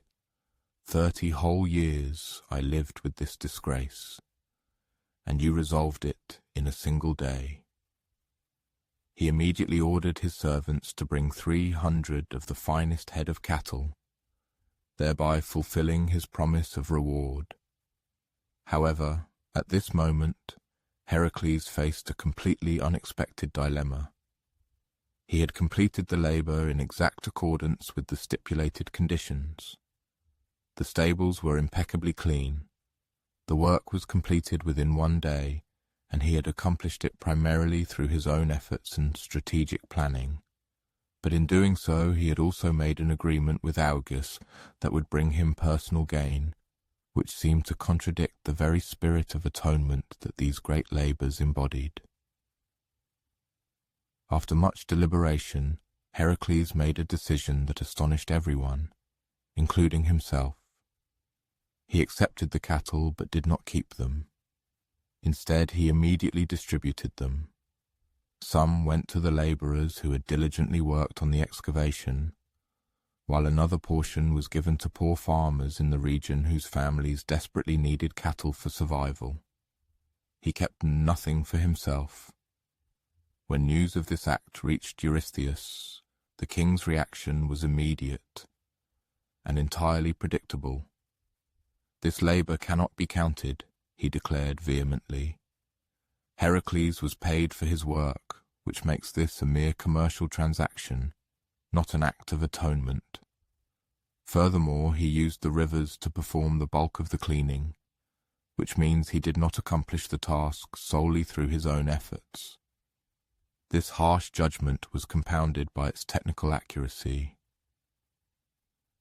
However, as Heracles prepared to leave Elis, King Augeas drew him aside for a private conversation. "I care not what your cousin says," Augeas quietly stated. "What you did here was more than just cleaning stables. You demonstrated to me that no problem is too great to solve if one is willing to think creatively and work with full dedication. You restored my pride and transformed something shameful into something useful. That is the act of a true hero." Leaving the gleaming, purified stables, Heracles reflected on the lessons he had learned from this unusual labor. Sometimes the most important work is not glamorous or prestigious at all. Sometimes heroism lies in finding innovative solutions to problems that everyone else deems hopeless. And sometimes the greatest victory is not so much in the achievement itself as in the dignity one maintains while performing the necessary work. However, as he headed back to Tiryns, he wondered what new trial awaited him, if Eurystheus was. Becoming increasingly ingenious in his cruelty, rejecting completed labors on formal grounds, what impossible trial would test not only his abilities but also his very understanding of what it means to serve others? The refusal to count his labor of cleaning the stables wounded Heracles far more than he might have expected. As he approached Eurystheus's palace for the 6th time, there was a new weariness in his step. He was beginning to realize that no matter how flawlessly he performed these tasks, his cousin would always find ways to prolong his suffering. But perhaps, in this, lay the true meaning. Perhaps genuine atonement could not be measured by the number of completed labors, but only by the willingness to continue serving despite injustice. From his bronze chamber, Eurystheus's voice resonated with barely contained excitement. He had been planning this next trial for months, consulting with Hera herself to ensure it would test Heracles in a way no previous labor had. "Your 6th labor," the king announced, "is to drive the Stymphalian birds from the swamps surrounding Lake Stymphalus. These creatures have terrorized the region for years, making safe habitation there impossible. Now, one might think that birds do not sound particularly threatening, especially after battling monsters like the Hydra and capturing creatures like the Erymanthian boar. However, the Stymphalian birds were no ordinary creatures. They reached the size of cranes but possessed metallic feathers as sharp as sword blades, bronze beaks capable of piercing armor, and a taste for human flesh, which earned them a reputation as the most fearsome predators in all of Arcadia. These birds hunted in flocks of hundreds, darkening the sky when they took flight. Their metallic feathers could be launched like arrows, raining death from above on anyone unfortunate enough to trespass on their territory. Most terrifyingly, they were intelligent enough to employ strategy, working together to corner prey and using their numbers to overwhelm even well-armed groups of hunters. The journey to Lake Stymphalus led Heracles through increasingly desolate rural areas. Villages that once thrived in the region had been abandoned. Their inhabitants had fled to safer lands, Farms stood empty, their fields overgrown with wild vegetation. Even the roads showed signs of disuse, as travelers had learned to avoid the area entirely. As Heracles approached the lake, evidence of the birds' presence became impossible to ignore. Trees were completely stripped bare, not by the seasons, but by the constant scratching of metallic claws. The ground was littered with bones, both animal and human, meticulously picked clean by bronze beaks. Most unsettlingly, metallic feathers, stuck in tree trunks and scattered across the landscape, gleamed in the sun like a field of knives. The lake itself was a place that would have been beautiful under other circumstances. Fed by mountain streams, it was a perfect circle of clear water, surrounded by marshes that should have been teeming with wildlife. Instead, it was eerily silent, with only an occasional ripple disturbing the surface. The silence was so complete that even Heracles' footsteps seemed unnaturally loud. But he knew the birds were there. Somewhere in the thickets and tall grass surrounding the lake, hundreds of deadly creatures watched his approach. He felt there. Attention as a physical weight, and a shiver ran down his spine from the certainty that he was being assessed as potential prey. Heracles set up camp on a small hill overlooking the swamp.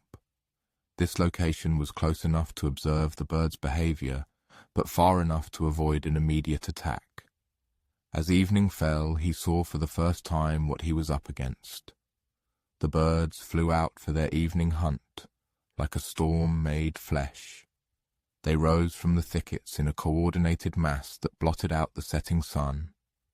Their metallic feathers created a sound like 1,000 swords being sharpened simultaneously. They moved with a precision that spoke of intelligence and long practice, fanning out to cover the entire swamp before beginning a systematic search for food. Watching them work, Heracles began to understand the true scale of his trial. These were not merely dangerous animals. This was an organized force that had turned this entire region into its hunting ground. To fight them directly would be tantamount to rushing into a hail of bronze arrows, while being attacked by hundreds of flying swords. However, the evening's observation also revealed something important. The birds' greatest strength could also be their weakness. They moved as a flock, thinking and acting as a collective whole. If he could find a way to disrupt this coordination, to scatter them in a panic rather than confront them as an organized army, he might have a chance.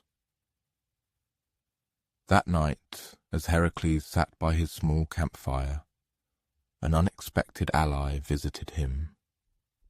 Athena, the goddess of wisdom and strategic warfare, appeared to him in the flickering flames. She spoke no words, but left behind a gift that proved indispensable to his success.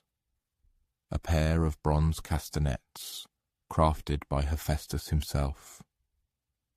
At first, Heracles did not understand the significance of this gift.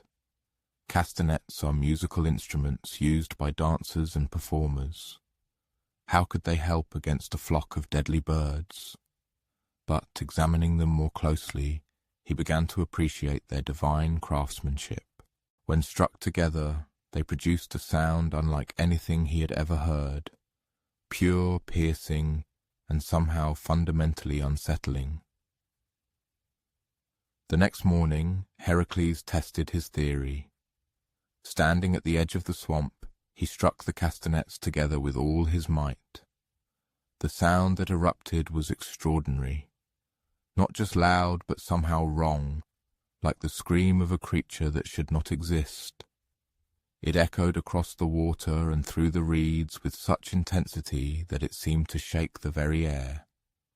The effect on the birds was instantaneous and devastating.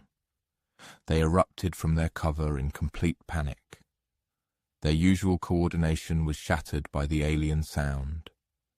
Instead of forming their usual hunting formations, they scattered in all directions, colliding with each other and filling the air with confused cries. But Heracles understood that this was only the beginning. The sound had dispersed the birds but not driven them away permanently.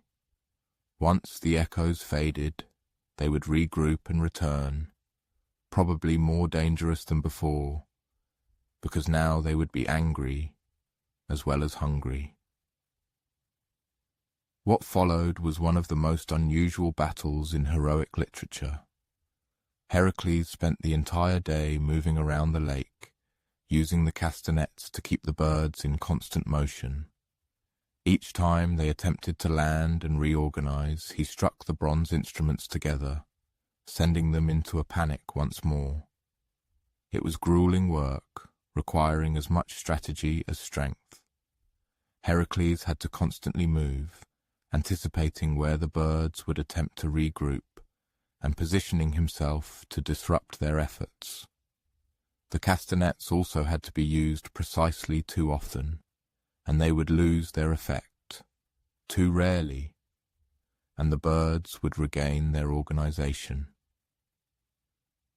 As the day wore on, something remarkable began to happen.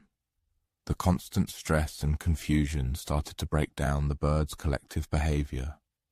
Individual birds began to break away from the flock, flying off in search of quieter territories.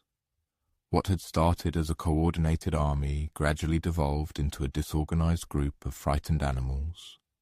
By evening, the great flock had dwindled to a few dozen stragglers, and even these seemed more interested in escape than in maintaining their dominion over the area.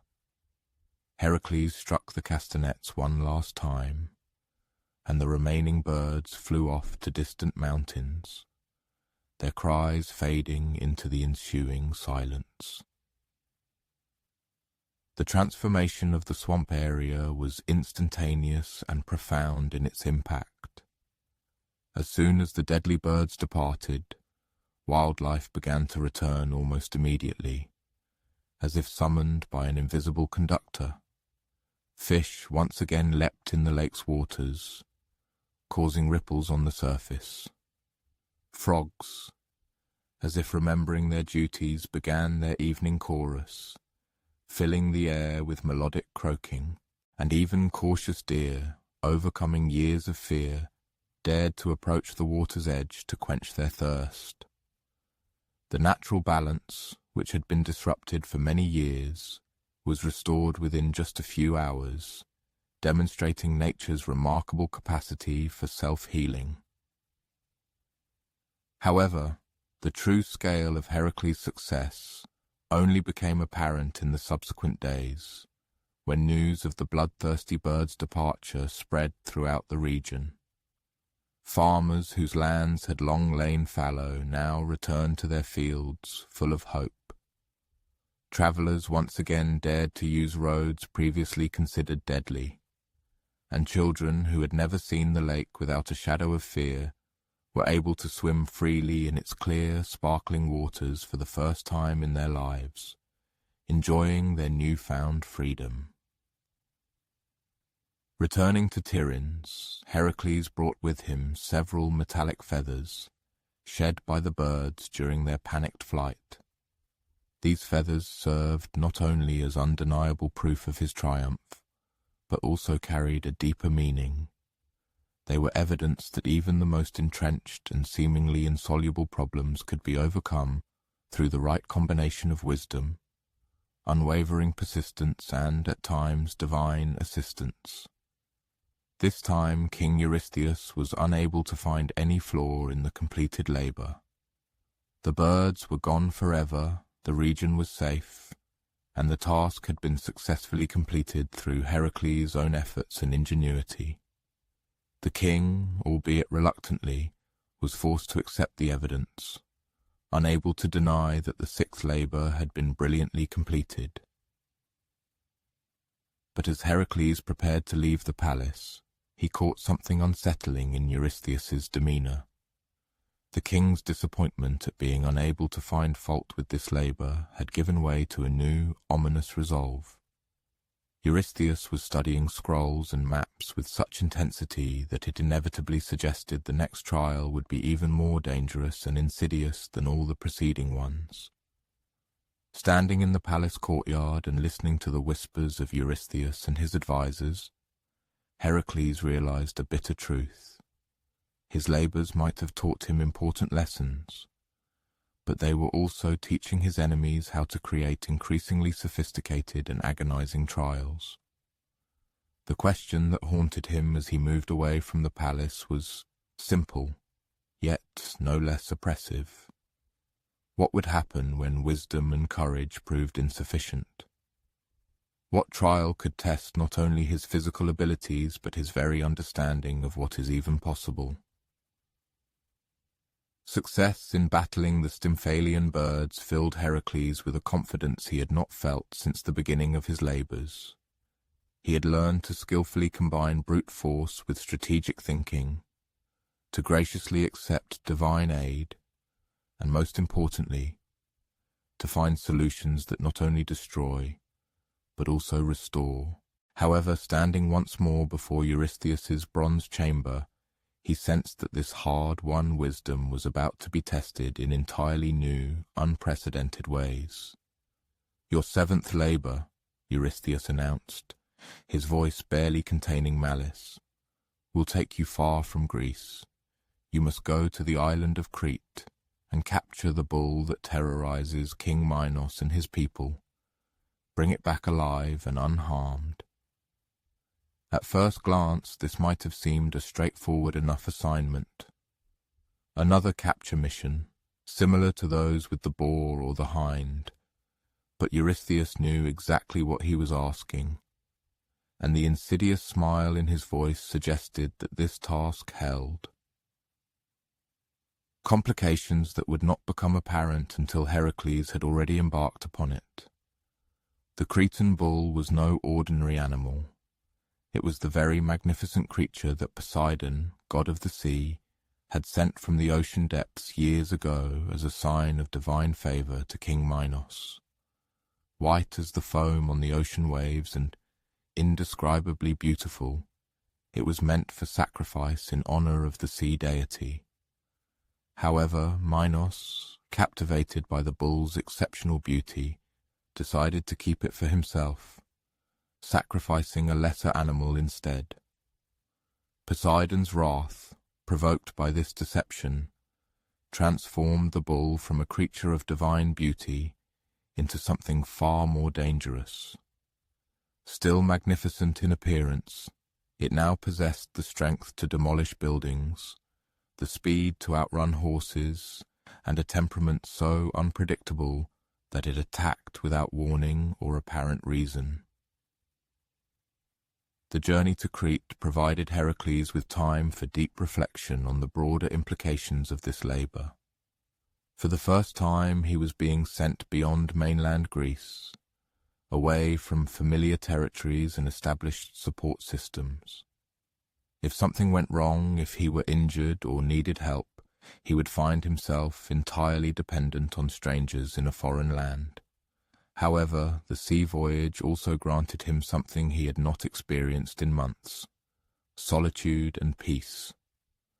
Standing at the ship's rail and watching dolphins play in the wake, Heracles found he could clearly contemplate his path thus far. Each labour had taught him something new, and a clear pattern was gradually emerging. He realized that heroism was not merely physical strength or fearless courage. It was understanding the nature of the problems he faced, the needs of the people he served, and the complex web of motives that drove both gods and mortals. This growing wisdom was perhaps the most valuable acquisition he had gained through his trials. Crete, when it appeared on the horizon, was exactly as described in legends. The island rose from the sea like a precious jewel, with white buildings cascading down hillsides to harbours filled with ships from across the known world. It was the hub of a maritime empire, a place where cultures mingled and innovation thrived. However, even from the harbour, signs of the bull's rampage were visible. A section of the outer city wall had been destroyed, leaving a breach filled with temporary wooden barriers. Several buildings bore damage that could only have been inflicted by the impact of something massive and unstoppable. Most tellingly, the usually bustling streets, which should have teemed with commerce, were almost empty, as if the populace was hiding indoors. King Minos received Heracles in a throne room whose furnishings spoke of immense wealth and boundless power. However, the king himself showed clear signs of strain from grappling with a problem he could not solve. Dark circles under his eyes attested to sleepless nights, and his hands trembled slightly as he described the situation.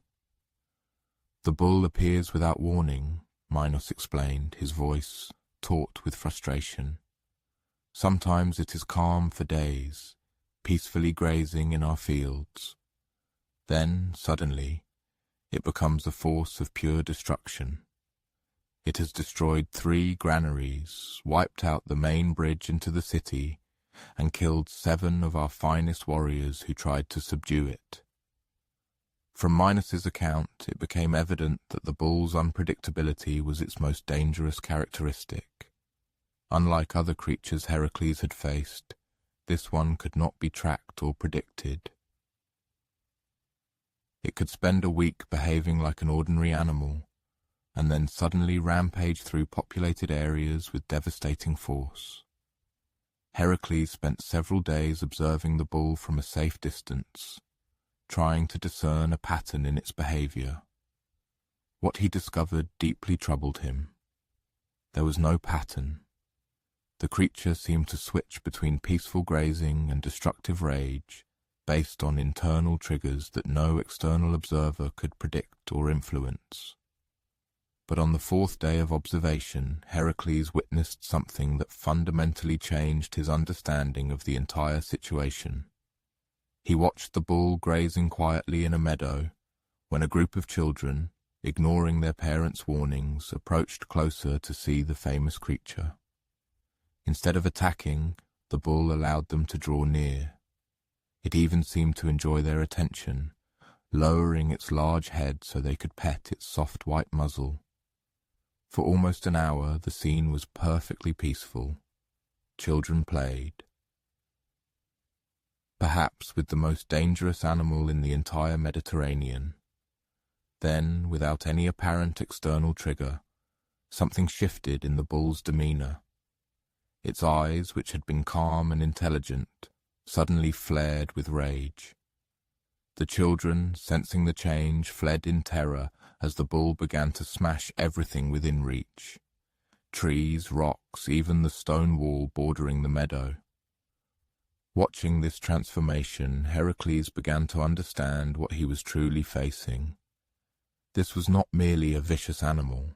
This was a creature torn between its original divine nature and the corruption imposed by Poseidon's curse. The bull experienced periods of its true self, followed by episodes where divine rage completely overwhelmed its natural temperament. This insight suggested a strategy vastly different from direct confrontation. Instead of attempting to overpower the bull during its furious phases, Heracles decided to approach it during one of its peaceful periods and try to maintain that. Staked through careful and gentle handling, the opportunity presented itself 3 days later. The bull was grazing alone in a remote valley, far from any settlements that might be harmed if something went wrong. Heracles approached slowly and openly, without attempting to hide or deceive. He wanted the bull to see his approach and make its own decision about how to react. The great animal raised its head and watched Heracles' approach, with what seemed more like curiosity than hostility. When the hero stopped 20 feet away and sat on a convenient boulder, the bull actually approached, as if seeking companionship. What followed was one of the strangest hours in heroic literature. Heracles and the Cretan bull simply spent time together with no other purpose than mutual companionship. The hero spoke quietly of his travels, his labors, and his hopes for eventual atonement. The bull listened with all the signs of understanding, sometimes making soft sounds that might have been attempts at communication.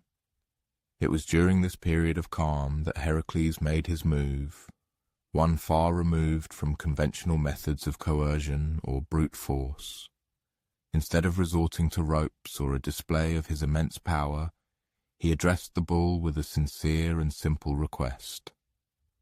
"My friend," he said, speaking to the mighty beast, "I need to take you on a journey, not to harm you, but for your own good and the prosperity of this island's people. Will you agree to follow me willingly?" The bull's response was truly astonishing and utterly unpredictable. The animal approached and, with extraordinary tenderness, pressed its enormous head against Heracles's chest, a gesture of deep trust that brought involuntary tears to the hero's eyes. Without the slightest coercion or resistance, this magnificent creature obediently followed Heracles back to the harbour, stepping with the same tranquility as an ordinary domestic cow returning to its pasture. The event of loading the bull onto the ship that was to depart for the shores of mainland Greece turned into a true universal celebration for all. The people of Crete, finally freed from the burden of years of paralyzing fear, flocked to the harbour to witness the peaceful departure of the creature that had held them in terror for so long. Small children who had only recently scattered in panic at the sight of the beast now waved goodbye to it without a care, as if seeing off a good old friend on a long journey. However, the true test of Heracles' unique approach to taming the beast awaited him not on land, but amidst the boundless expanse of the sea during the voyage itself. Confined in the ship's hold, deprived of its usual space to run and move, the bull posed a potential threat to everyone on board. If its phase of uncontrolled violence returned, if the ancient divine curse reasserted itself, then every person on the vessel would be in mortal danger. For the first 3 days, the bull behaved surprisingly calmly, seemingly even enjoying the fresh sea breeze and the lulling rhythm of the waves. But on the 4th day, what was perhaps inevitable occurred.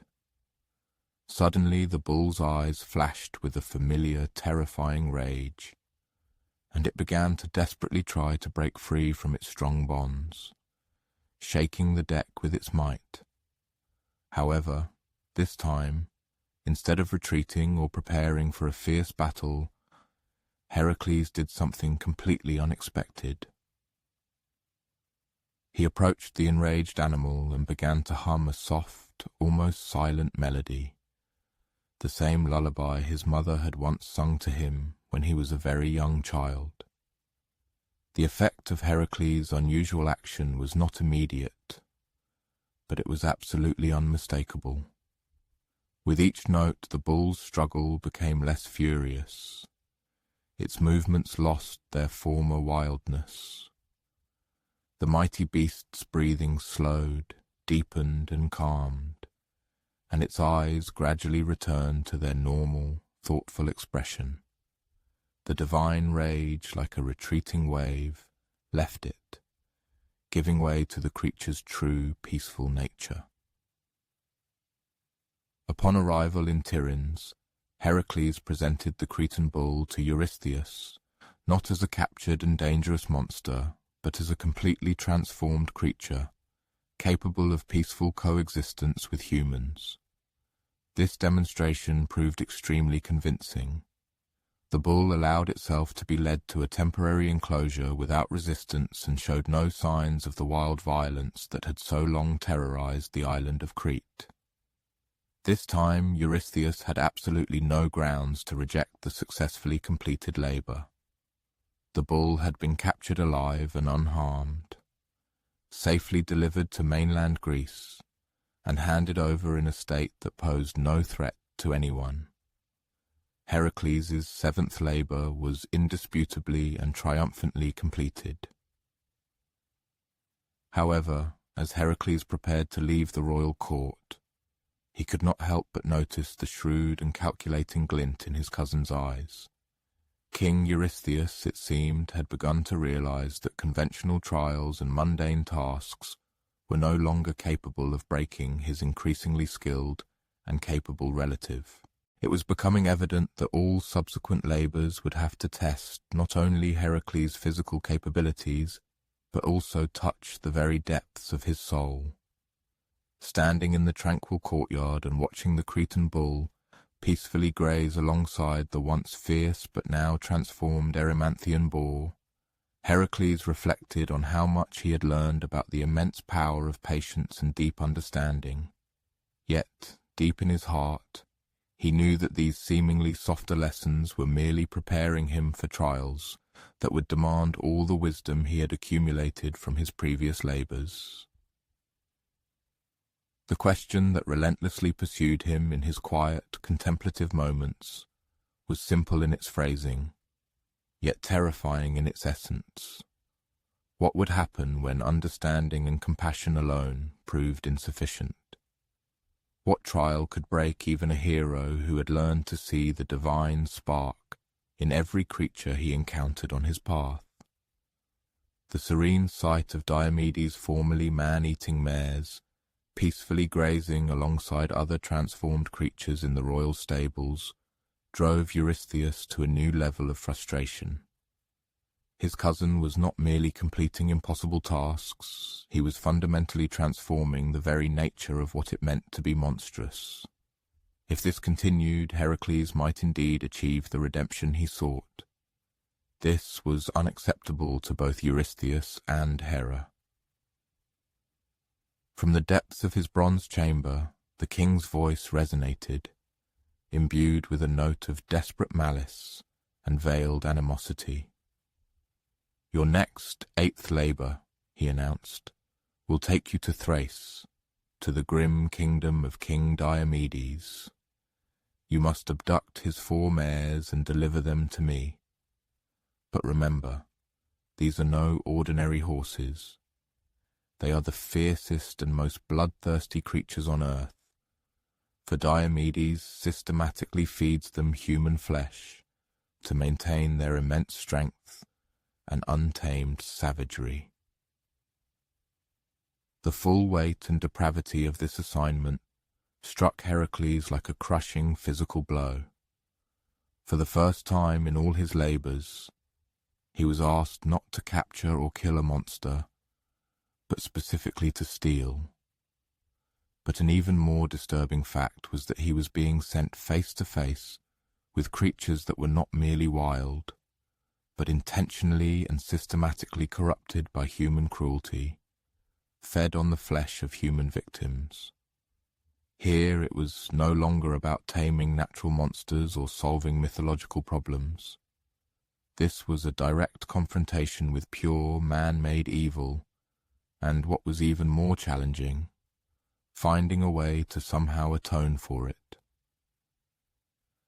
However, in this new assignment something even more sinister lurked, causing Heracles to ponder deeply.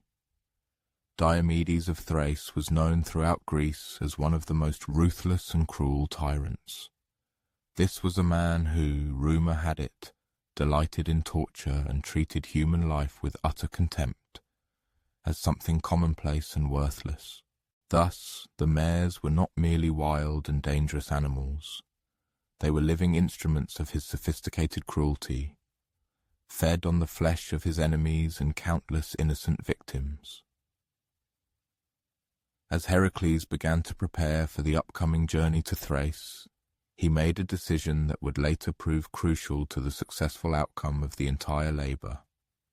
Instead of embarking on this perilous path alone, he turned to his loyal nephew Iolaus and several other young valiant heroes, asking them to accompany him. If he was to contend with organized and systematic evil, he reasoned, then he would undoubtedly need companions who shared his unwavering commitment to justice and deep respect for human dignity. The journey north, as the heroes delved deeper into Diomedes' territory, became increasingly sobering. The signs of his ruthless tyranny became not just evident, but utterly impossible to ignore. Villages were fortified like military camps, and their fear-stricken inhabitants peered out from behind heavily barricaded doors. The roads were patrolled by heavily armed soldiers, who regarded travelers with gazes full of obvious suspicion and hostility. But most disturbing of all was passing numerous execution sites, where the scattered and unburied bones of Diomedes' victims lay bleached, serving as a grim reminder of his cruelty.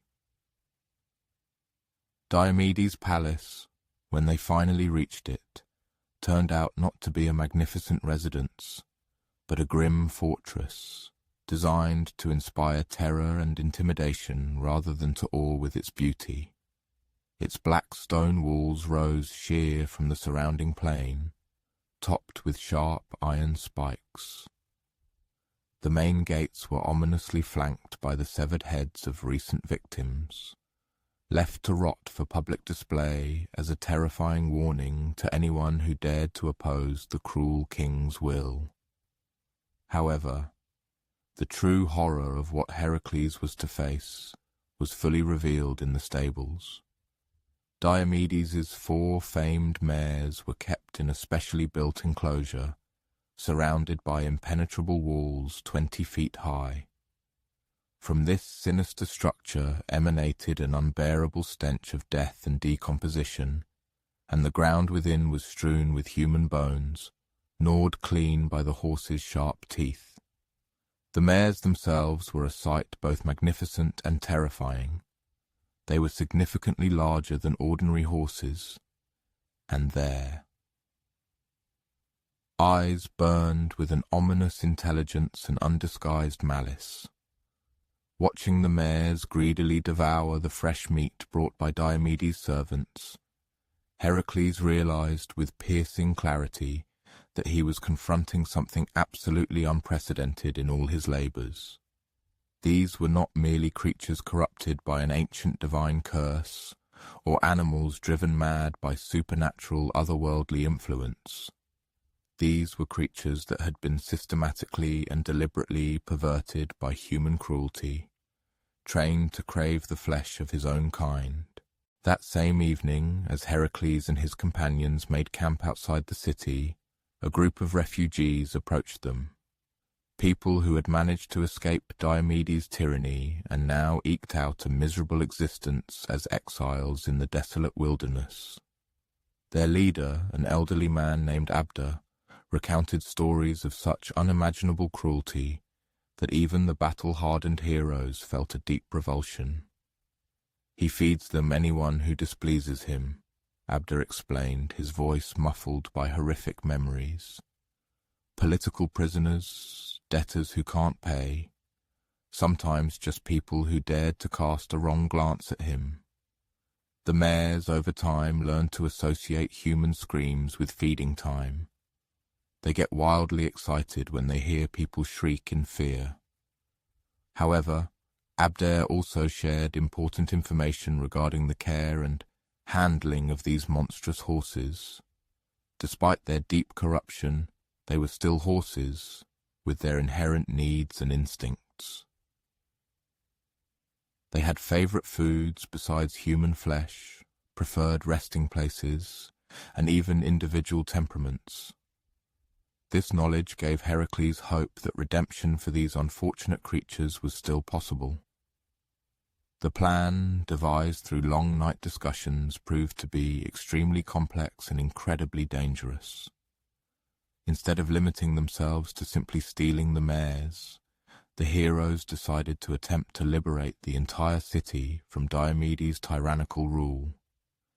The death of the cruel tyrant, they calculated, would not only bring freedom to his oppressed people, but also eliminate the very source of the mayor's corruption.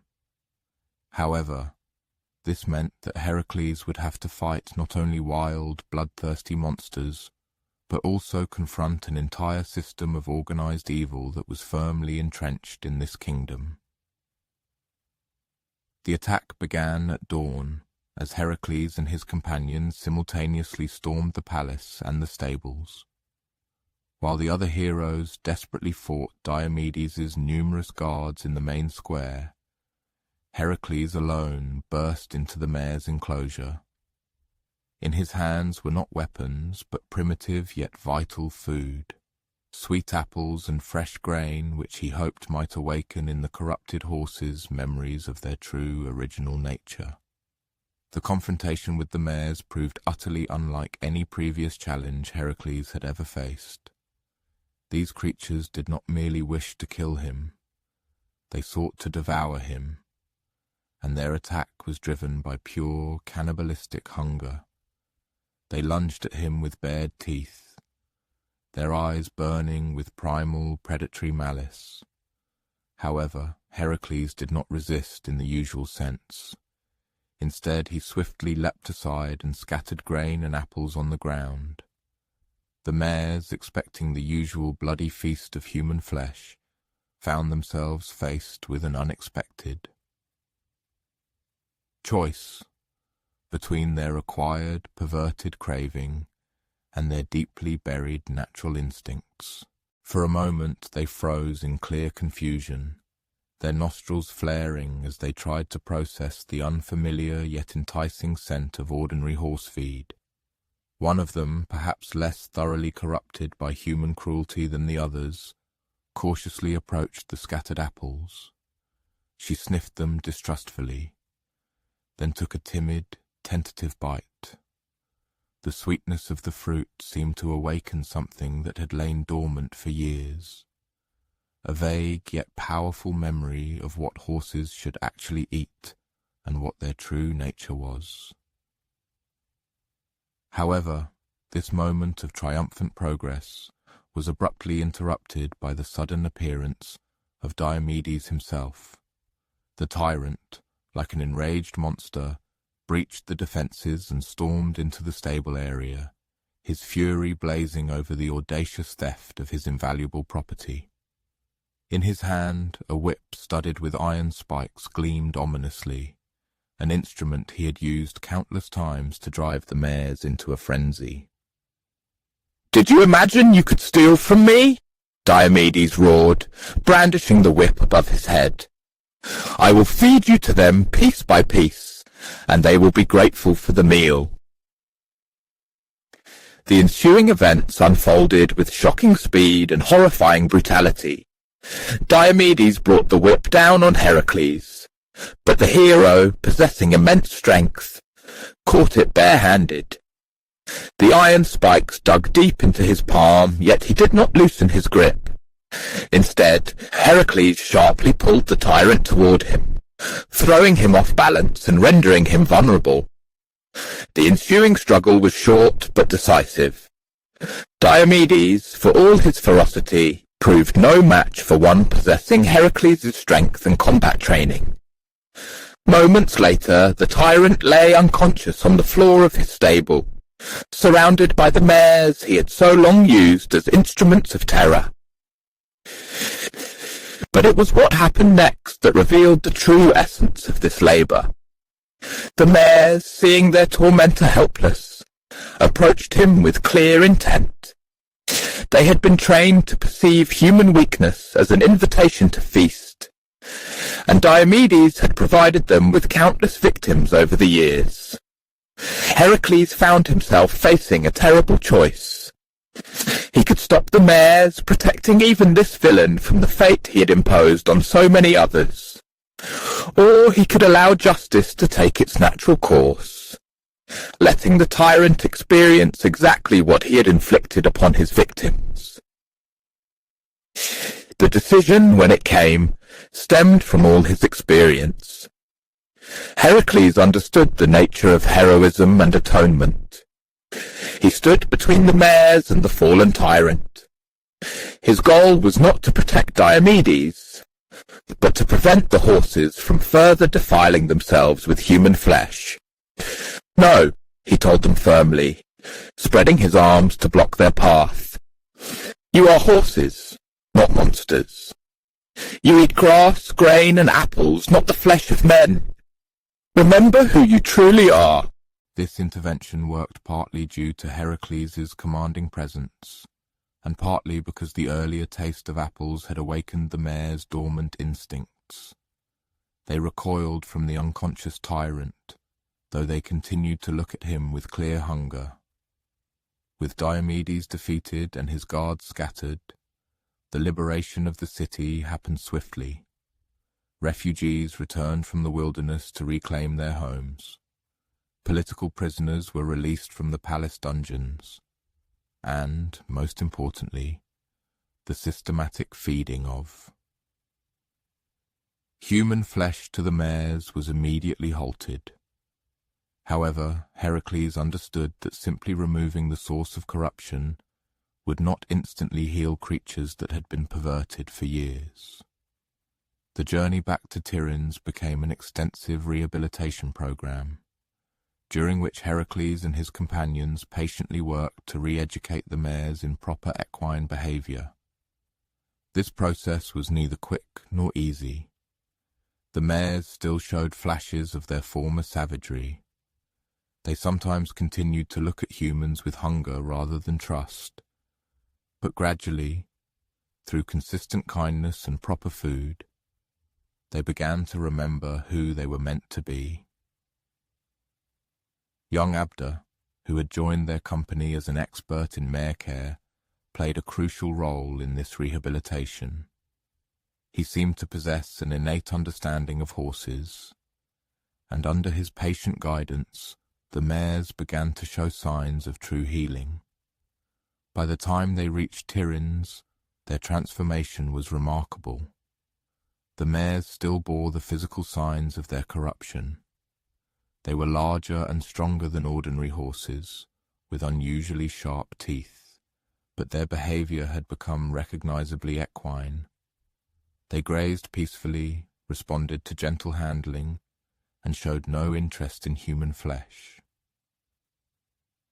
Eurystheus, watching from his bronze chamber as the 4 mares were peacefully led into the royal stables, could barely believe what he saw. "How?" he demanded. "How did you turn man-eating monsters into ordinary horses?" Heracles carefully considered the question before replying. "I think they were never monsters, they were just creatures taught to act monstrously. When someone showed them another way to live, they gladly chose it. Sometimes evil is not a fundamental nature. Sometimes it's just a terrible upbringing that can be corrected with patience and love." But even as he spoke these words, Heracles realized that his growing ability to rehabilitate corrupted creatures was making his enemies increasingly desperate.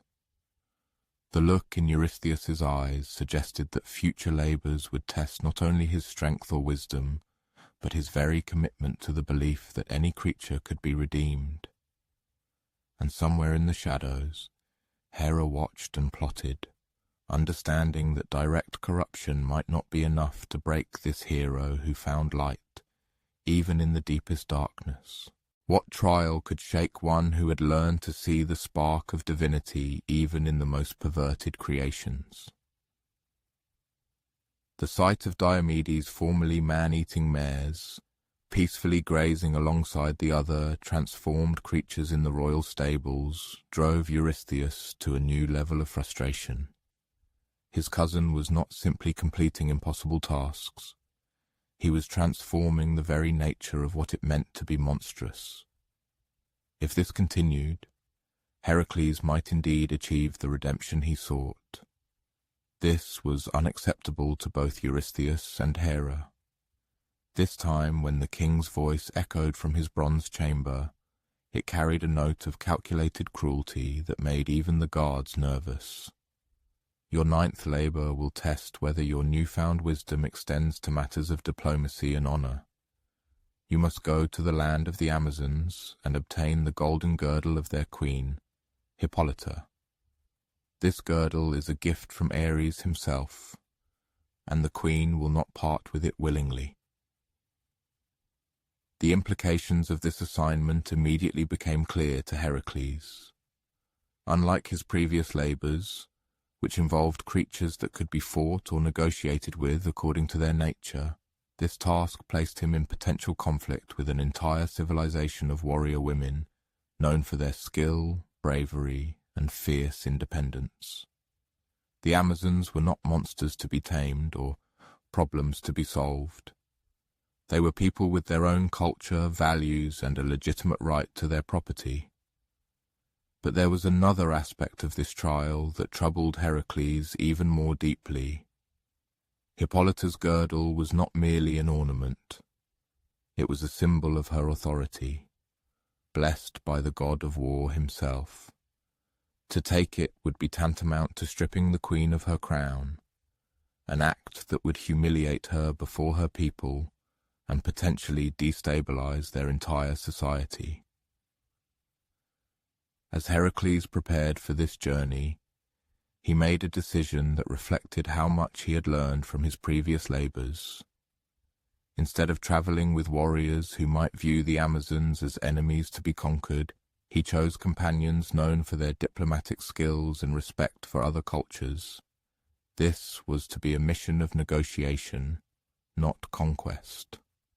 The journey to the Amazon homeland led them across the Black Sea to shores that few Greek men had ever seen. As their ship approached the coast, they saw evidence of a civilization unlike anything in their homeland.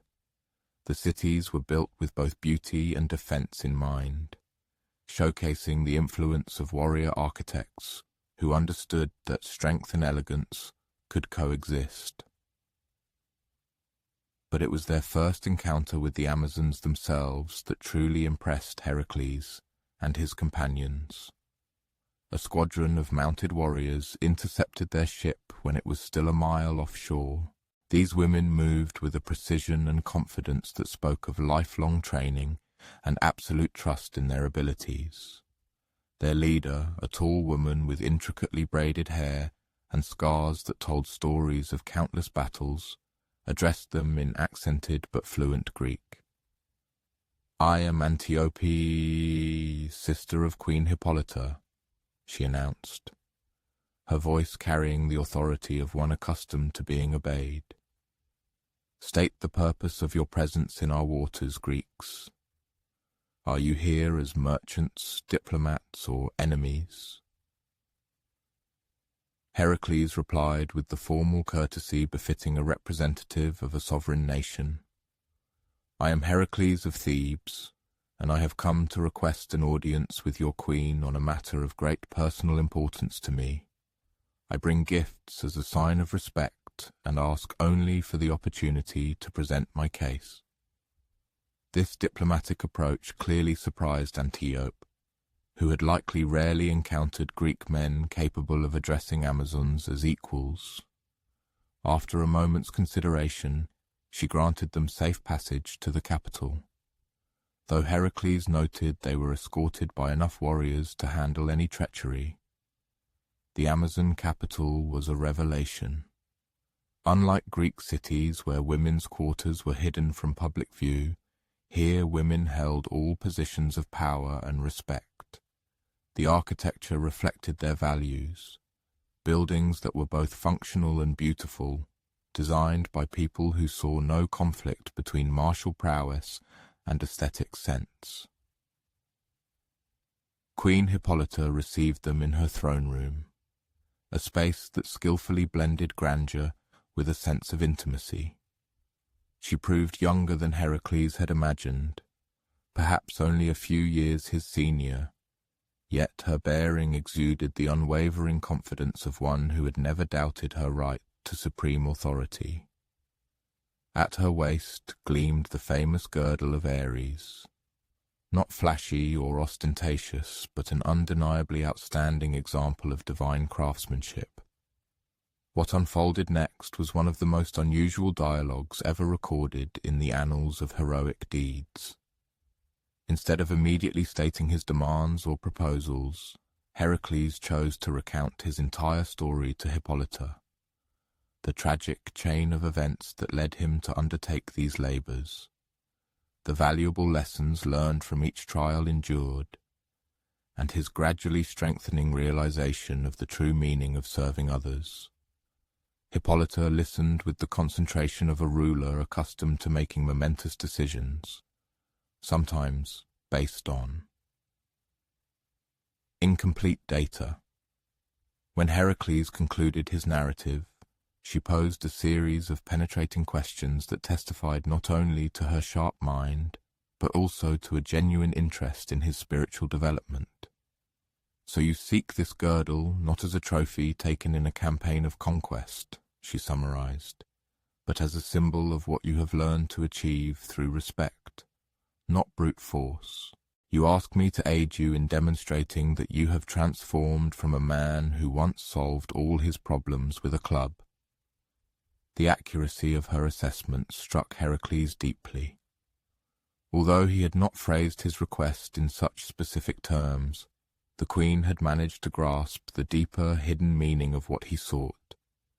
This labor represented not merely the completion of a task, but proof that he had become worthy of the atonement he so passionately desired. Hippolyta's next action astonished everyone present, including even her own advisors. She unhesitatingly unclasped the girdle of Ares and extended it to Heracles. "Take it," she said simply, "not as spoils of war or a bargaining chip, but as a freely offered gift in honor of your journey to wisdom." However, at the very moment Heracles reached for the girdle, disaster erupted from a completely unexpected quarter. Hera, observing the events from the heights of Olympus and enraged by the peaceful outcome, descended into the Amazon capital in disguise. Moving through the crowd like an ordinary Amazon warrior, she began to spread sinister rumors that the Greeks had arrived with the intention of abducting their queen, and that Heracles' diplomatic maneuvers were merely a cunning ploy designed to lower their guard. The effect of her actions was instantaneous and devastating. The Amazon warriors, who moments ago had regarded their foreign guests with curiosity, suddenly saw them as a deadly threat to be immediately eliminated. Weapons were drawn, battle cries pierced the air, and peaceful negotiations rapidly transformed into a chaotic skirmish.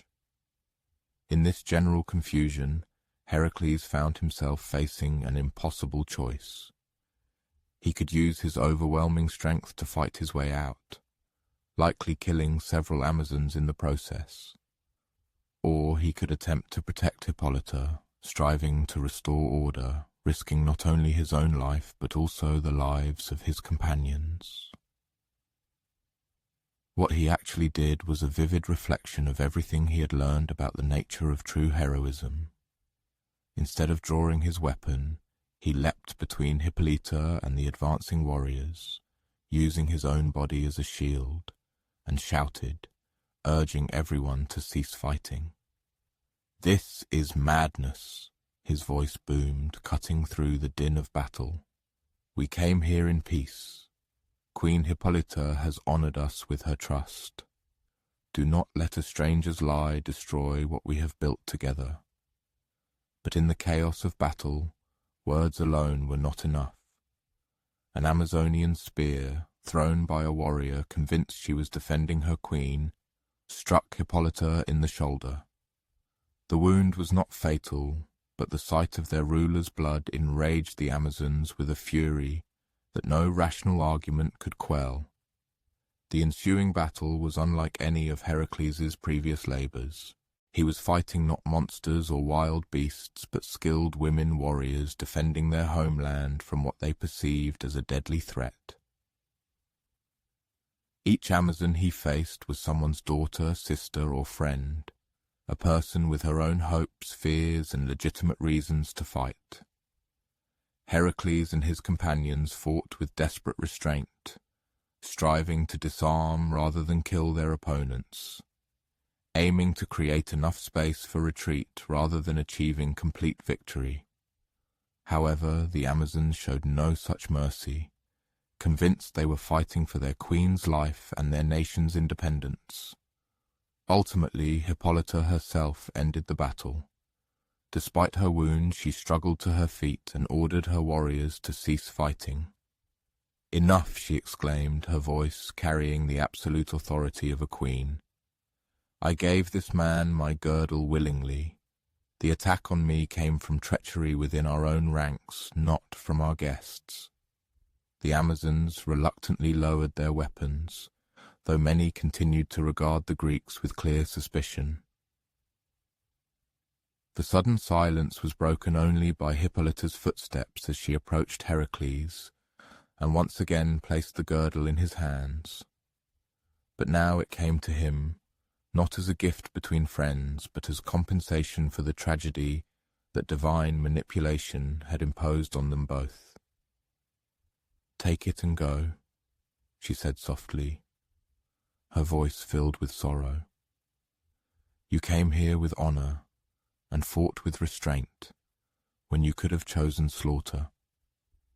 But your presence brings chaos my people do not deserve. Perhaps someday, when the gods meddle less in our affairs, we can meet again as friends."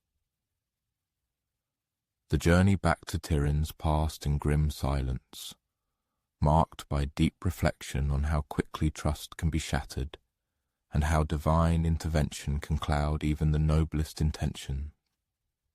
Heracles carried Hippolyta's girdle, but it felt heavy with the weight of missed opportunities and a friendship poisoned by forces beyond mortal control. When he presented the girdle to Eurystheus, the king accepted it with evident satisfaction. The labor had been completed by all formal measures, but both cousins understood that something fundamental had changed. The easy confidence Heracles had gained through his recent successes was shaken by the realization that even his best intentions could turn to tragedy when divine malice intervened. Standing in the palace courtyard after completing his 9th labor, Heracles deeply contemplated the lessons hidden within this painful experience. He realized that wisdom and good intentions are not always enough, that some conflicts arise not from misunderstanding, but from deliberate manipulation by forces superior to any mortal hero. But, perhaps most importantly, he understood that sometimes the most heroic thing one can do is to accept responsibility for consequences one did not desire, to bear the burden of another's pain and continue to serve, even when the gods themselves seem determined to corrupt all one's efforts.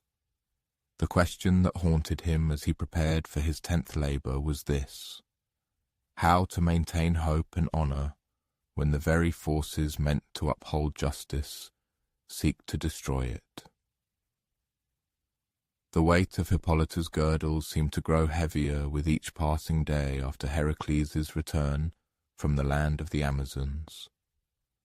What should have been a triumph felt more like a burden, a constant reminder of how divine intervention could cloud even the noblest intentions. As he approached Eurystheus' palace for the 10th time, there was a new weariness in Heracles' step. It was the weariness of one who had realized that doing good in a world where gods played cruel games was far more challenging than any physical trial. From his underground chamber, Eurystheus' voice carried a note of satisfaction, suggesting he was well aware of his cousin's troubled mood. Hera had whispered to him about the Amazon incident, and the king knew Heracles' confidence had been shaken. Now was the opportune time to present a trial that would push the hero further than he had ever been pushed. "Your 10th labor," the king announced, "will take you to the very ends of the earth. You must go to the island of Erythea, beyond the pillars of Heracles, and steal the cattle of Geryon. These are the finest cattle ever to exist, guarded by monsters, and belonging to a being so mighty that even the gods speak of him with respect. The mention of the Pillars of Heracles, the majestic rocks marking the end of the Mediterranean and the beginning of the vast, uncharted ocean, made Heracles pause.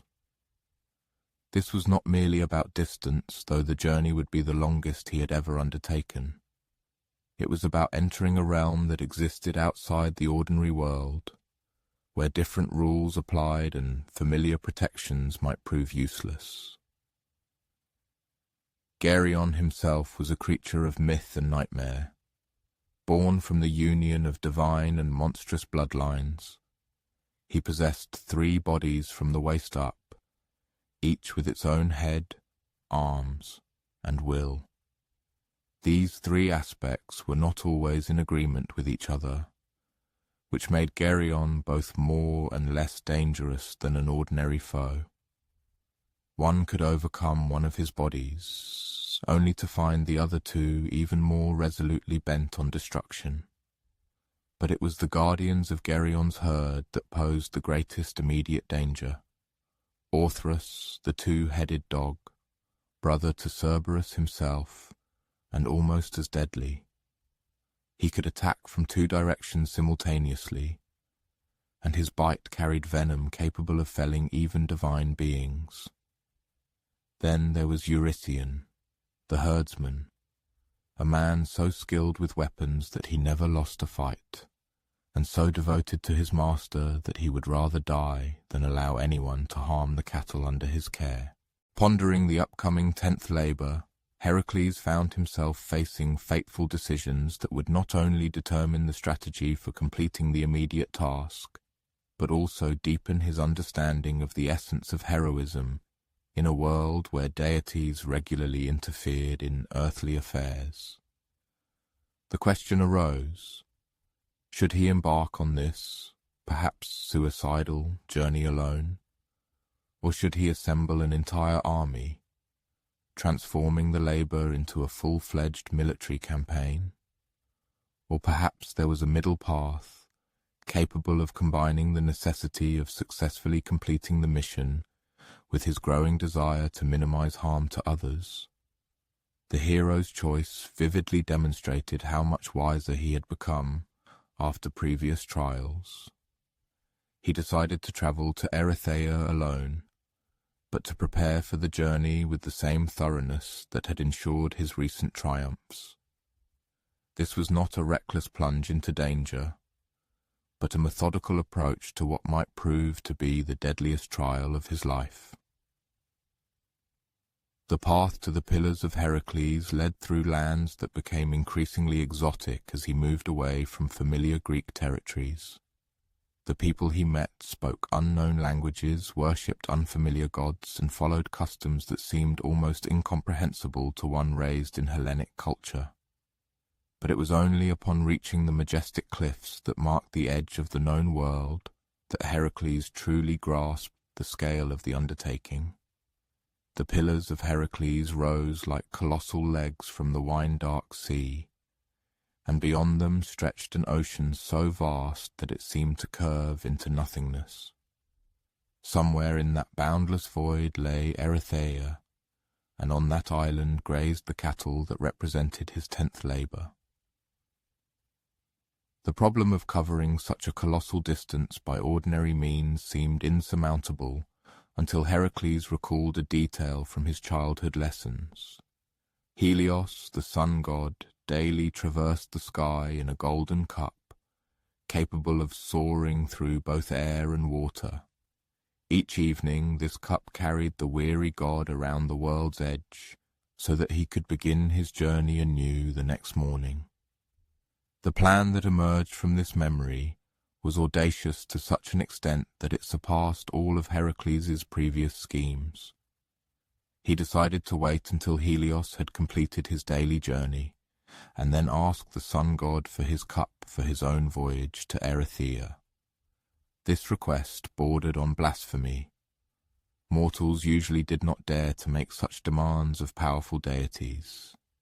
However, Heracles had learned that sometimes the impossible becomes achievable if approached with due respect and compelling necessity.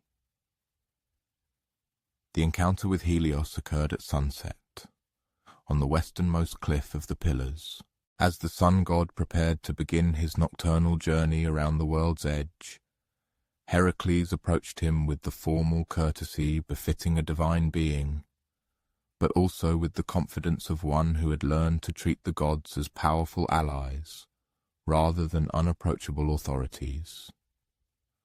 "Lord Helios," he said, bowing deeply but not subserviently, "I come to you with a request that I know sounds presumptuous. I must reach the island of Erythea to complete a labor laid upon me as atonement for past transgressions. Will you grant me the honor of lending your cup for this journey, knowing that I will return it unharmed and treat it with the respect due to divine property?" Helios, perhaps intrigued by the unusualness of a mortal making such a direct request, considered the proposal with the attention of one who had seen everything the world could offer. "You ask much, son of Zeus," he finally said. "My cup has never carried a mortal across the waters at the world's edge, but I have watched your labors with interest, and approve of what you have learned of service and sacrifice. Very well. You may borrow my cup, but only for 3 days.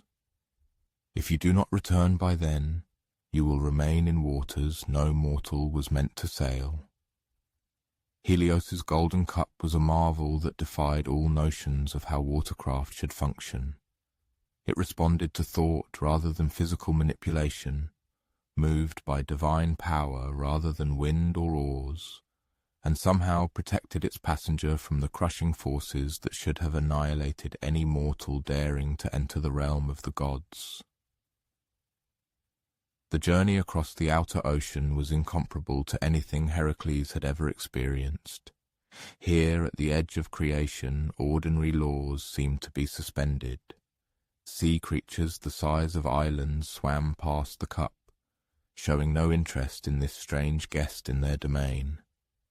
The water itself seemed alive, with currents of light and darkness that followed patterns incomprehensible to a mortal mind. But it was only when Erythea appeared on the horizon that Heracles truly understood what he was up against.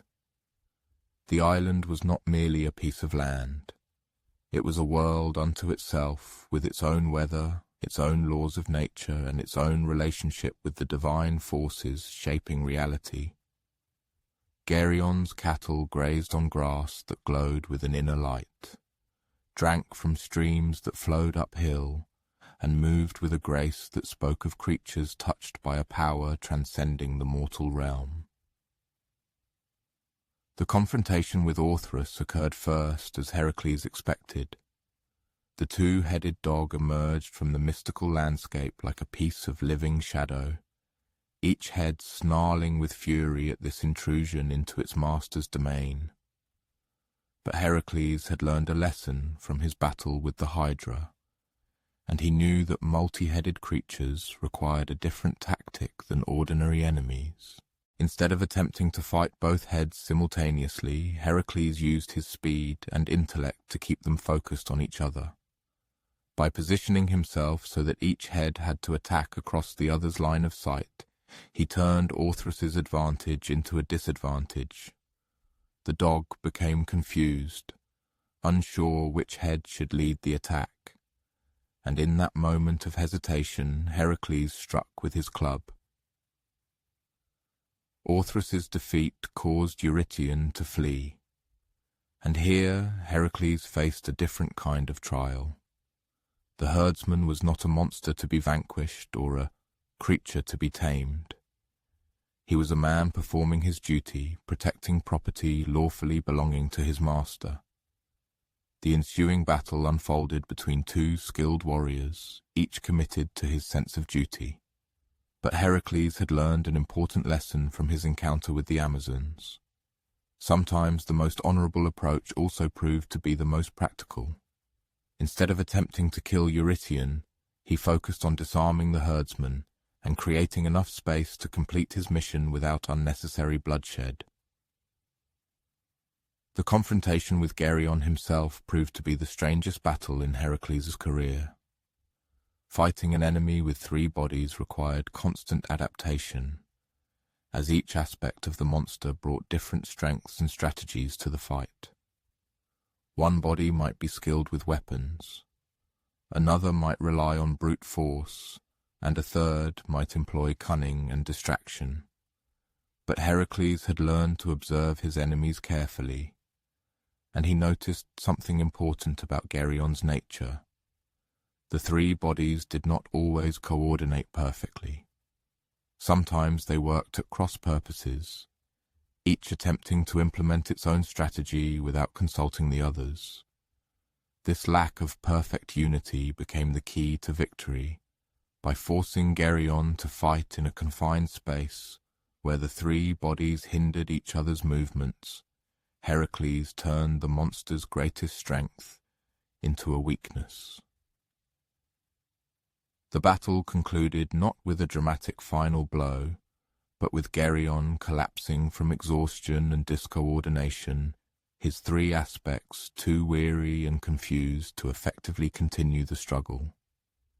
The gathering of the cattle and the journey back to mainland Greece themselves became a true epic. These were not ordinary animals. These were creatures of divine origin that required special handling and care.